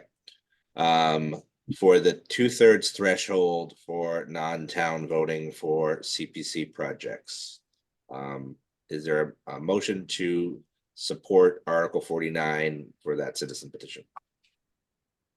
So moved. Motion to approve. All right. Go ahead. Second. Howard. Second. And we don't need a 2/3 vote for this. For some discussion. Personally, I think if it's going to get shot down by the Attorney General, I don't support it. I don't think it makes sense to go through this exercise just to send it and get it shut down. I don't know if I even agree with it, even if it would pass. I think that historical assets in this town, unfortunately, are mostly owned by private institutions. The other thing is it doesn't really define in here what is town owned. Is something owned by SOLF or something owned by the conservation, what's the actual definition? So I have some lingering questions about that, but I just don't like raising the bar higher and higher to get the vote, the result that you want. Yeah. Or not to, Then the next article is, 2/3 vote or 90% vote for affordable housing, right? And I think we'd all agree that doing something like that is a little bit predatory or not nice. I don't know what the right word is. Well, and just because something's privately owned doesn't mean it's not a benefit to the town. So, And that's kind of the point of CPC and CPA, is to be able to spend quote unquote tax dollars, even though they're not really tax dollars, on things that the town couldn't spend money on, right? We couldn't put most of these things through the general fund. This is an avenue for us to be able to do some of these things that we couldn't otherwise do. and again, I think if the way this town works, if it's someone's really that passionate about it, they'll get the votes in the room no matter what the par is. So I'm not sure it's helping or hurting me. Right? So All right, I think we're ready there. Roll call vote. Marcy, Nay. Tim, Nay. Adam, nay. Larry, Nay. Howard, no, and Andrew is nay. So we are 06. Okay. Okay, the last one is MBTA communities. So I still have outstanding questions that, I need answered. I know that the planning board has gone back and forth in terms of, do they postpone this to a fall town meeting, or do they keep it on the annual? I think some committee members were for postponing it. I think others wanted to have 2 attempts at trying to approve it. I personally think that we haven't submitted it to the state to ensure that it's fully compliant. That takes 90 days. I don't think it would be done, or at least you have to send it at least 90 days to get it approved for them to get it ahead of time. So I don't know if I feel comfortable presenting an article of this magnitude that may or may not be approved by the state. I think there's some things like that 40R zoning I was talking about. If we postponed it to the fall, that's kind of something we could layer on top and start that discussion now. So I'd rather, instead of taking, a crack at the bat and kind of striking out or whiffing on it, I really would rather. And I think we probably wouldn't hear back from the state and the attorney general till, Tim, that usually takes what, 3 or 4 months to hear back on whether the article is passed. So then we're, if it doesn't pass, then we're really up against it for a fall town meeting. So I would rather kind of wait till fall when it's a little bit more buttoned up, but that's just my opinion. I understand their desire to get the first bite at the apple, though, because historically it's taken them a few times to get it palatable, and I'm the perfect example. I still don't like it. I'm on the fence. I understand what they're trying to do and protect the town, but this will be a passionate, or what I believe will be a passionate discussion at town meeting. So I understand why they want to have to perhaps potentially have two shots at it. So. And 2, if we did a fall and we didn't pass it, we could always do another special. Or I got to imagine that if the town's still working towards it, maybe we get in trouble for a grant, but I don't see them immediately, suing us into a submission if we're planning on bringing it back to another town meeting and a few months later than the deadline, right? If we're going to bring it back in March and this is December 31st, I can't imagine the state is going to be serving us with papers if we're still. I mean, Milton basically said we're not doing it, right? That was a very clear state, as opposed to us saying, "Look, we're going to bring it back. We just need some tweaking." Yeah, if we're acting in good faith, I would assume that we'll be granted that leeway. What is the downside? I don't fully understand. What's the downside of approving this plan and then having the state not approve the plan? Approving the plan at town meeting, but then having the state not approve it. I think the zoning would technically exist. It just wouldn't be compliant with the state, so they'd still be mad at us. Now that the state has been kind of working with people, so maybe they would give us a waiver or something. I don't know, right? But my concern is that the state basically says you're still not compliant. You need to go back and fix this. Right. We might not find that out until I don't know when, right? Maybe they tell us prior to AG review or after AG review, but usually AG review takes a few months. So, you know, maybe we find out by July, August, usually, whether or not something passed. And then we got to turn around if it failed for an edited zoning article for October town meeting, which basically the warrant is going to close right around there. So I just, timing wise, I understand the desire to get 2 attempts at it. I'd rather take one solid at bat than take a swing and a miss. Andrew, is there like a reject with proposed changes to meet approval, or is it just sort of a binary reject or accept? From the state, you mean? Yeah, from the state. Well, I mean, I think if they rejected something and this is what you would need to do to make it approval, we would have to go back and change our zoning, right? So we need to. Do they give us that guidance, or they encourage towns to submit what their warrant article or what they're planning on voting on 90 days prior to town meeting. Okay. And they will come back to you and say, yes, this will pass us. Okay. That hasn't happened yet. That's my concern, right? Is Right. basically we're approving it on faith that our consultants are correct, that I am wrong, and that this will be compliant. I have angst about that, right? Yeah, but do we have that control? It's the planning board has to make that decision, not us. We can.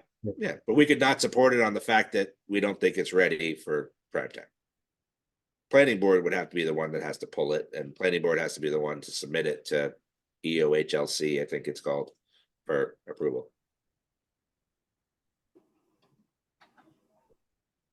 I mean, I actually support doing it. I just want to make sure we are fully buttoned up, and I have concerns about for annual town meeting. I think they need annual town meeting and a special town meeting. I have a sense that no matter what they do, annual town meeting, it's going to be annual town. I think town meeting is going to shoot the messenger.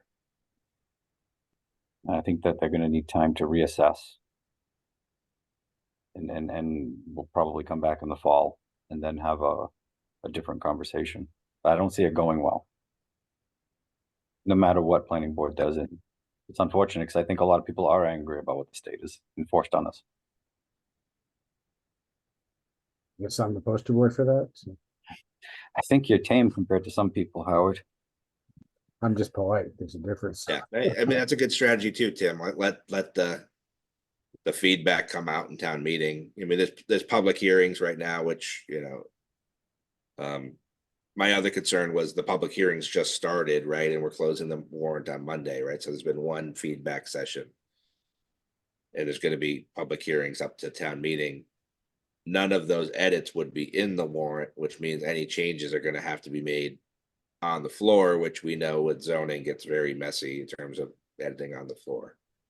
But again, I don't disagree that might be nice to kind of put it out there and get a feel for what people in the community, but maybe it's for discussion or something. I'm not sure, but it's an interesting point.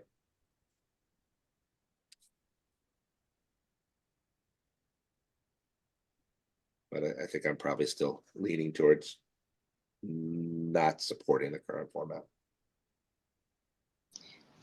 Did the select board take a vote on this already, Andrew? I can't remember. No, they're still at town meeting. Oh, I see. Okay. I mean, they might take one Monday. I think they actually have a meeting to sign the warrant, so they could technically take one, but I think they were Right. planning to do it.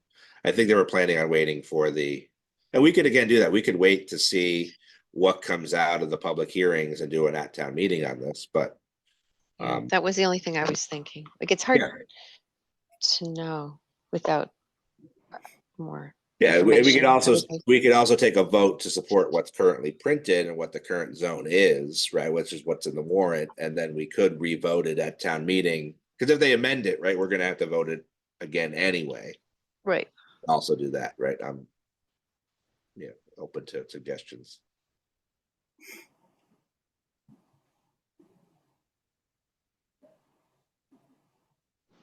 Anybody want to make a motion?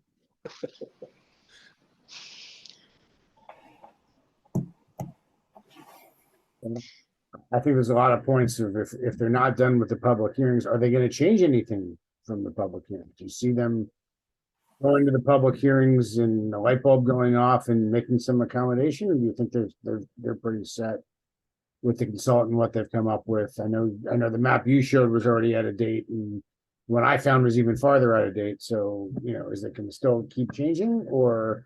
It could, right? I mean, that's the whole point of the public hearing is to listen and take edits and do that work. But I think that's the whole point of the public hearing, is to be able to make edits. And we did the same thing when we did the tree bylaw, and right, we made some changes on the floor. I think downtown district also the same thing. There was stuff that came out between the printing of the warrant and the public hearings in terms of edits.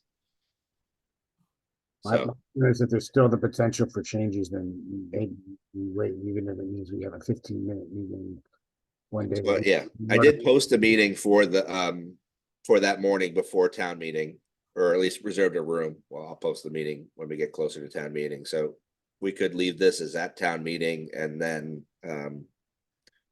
wait to see what the final. I'm not trying to kick it down the road, but yeah. No, I mean, again, select board are doing the same thing, right? I'm just, saying, laying out what the options are in terms of what our vote would be tonight, yes or no, or whether or not we would just say at town meeting and let the public hearings come out, and hopefully between now and then we get some clarity in terms of my question on the compliance part of it, and my concern about some of the properties or the zoning, et cetera.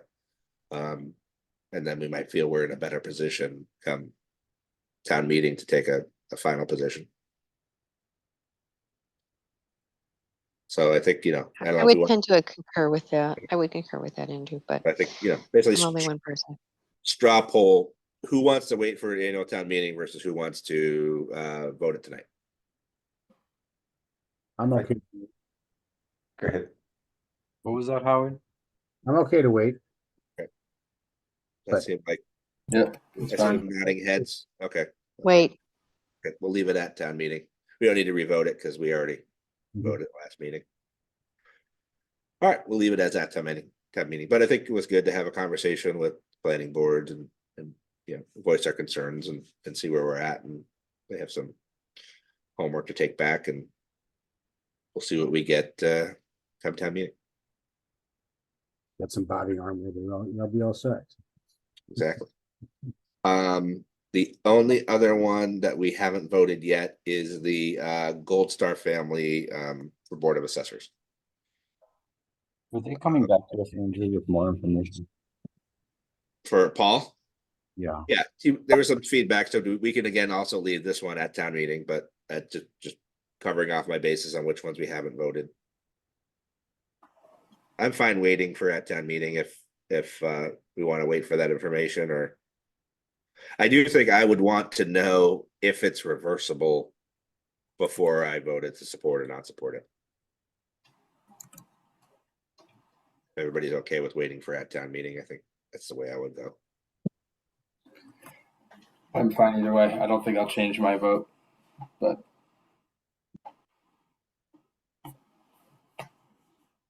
I'm abstaining on this one. The only thing I would say, Andrew, I agreed with Mr. Wood. I don't know if he's still on the call.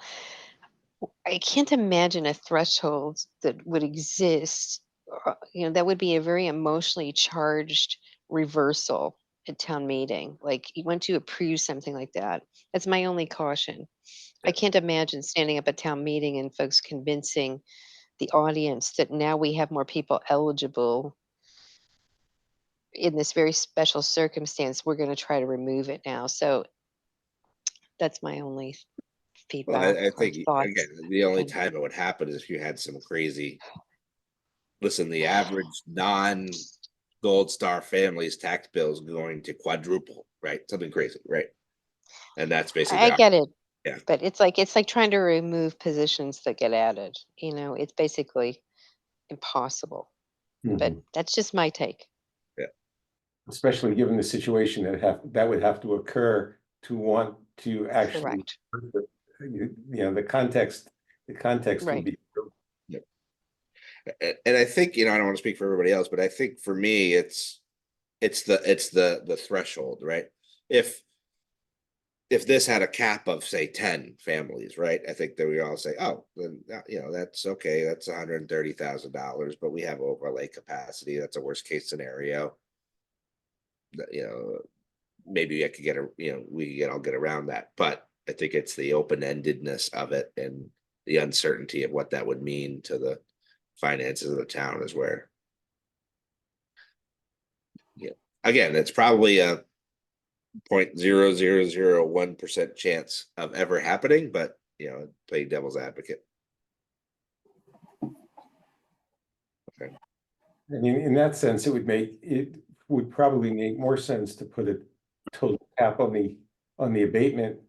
And then if you hit that cap, you would divide it equally among the families who are eligible. So, when you hit, say, $1 million, when you hit 1,000,001 and there are 40 families, then each family would get 1/40th of that $1 million. I'm making up numbers here. I don't know if they work, but that would be another way of limiting it without actually having to reverse it later.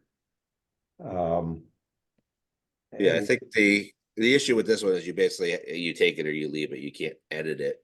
We could probably do something with the like commissioner of trust fund money kind of thing where you set up something underneath that where it's like a certain amount of dollars. But again, that's. I mean, I'm still uncomfortable, and this was the discussion we had last week. I'm still uncomfortable with. I mean, I'm all in favor of doing this for spouses and children, but the economic hardship associated with parents in this case is sort of questionable to me. I mean, certainly it's a tragedy for them, but they're very likely not losing their source of income and living expenses. And this seems more like a nice to do than something you really should do. Whereas for immediate family, for spouse and children, it seems important. So that's the other piece of this that still is a little bit uncomfortable for me. Yeah. Thank you for saying that, because I think that's sums it up for me perfectly. So thank you.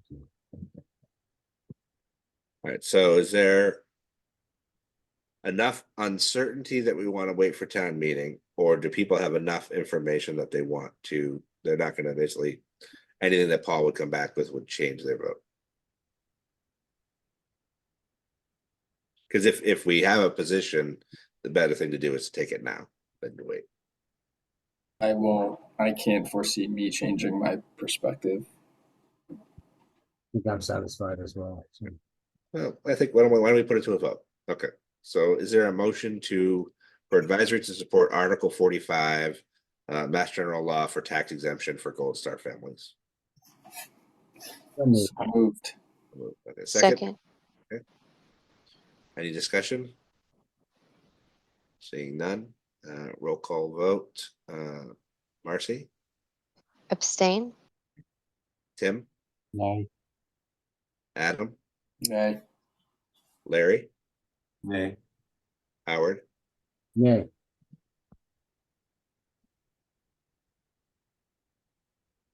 I'm gonna go nay at this point in time. Okay, so we are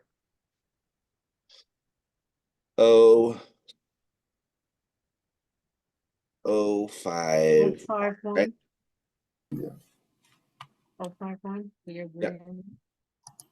Okay. All right. Let me see. Is there anything left on our agenda that I missed?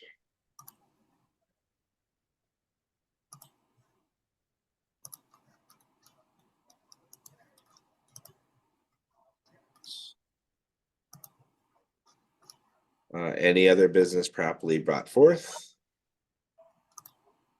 So Andrew, I just wanted to, explain, I did send out the first half of the minutes from last week.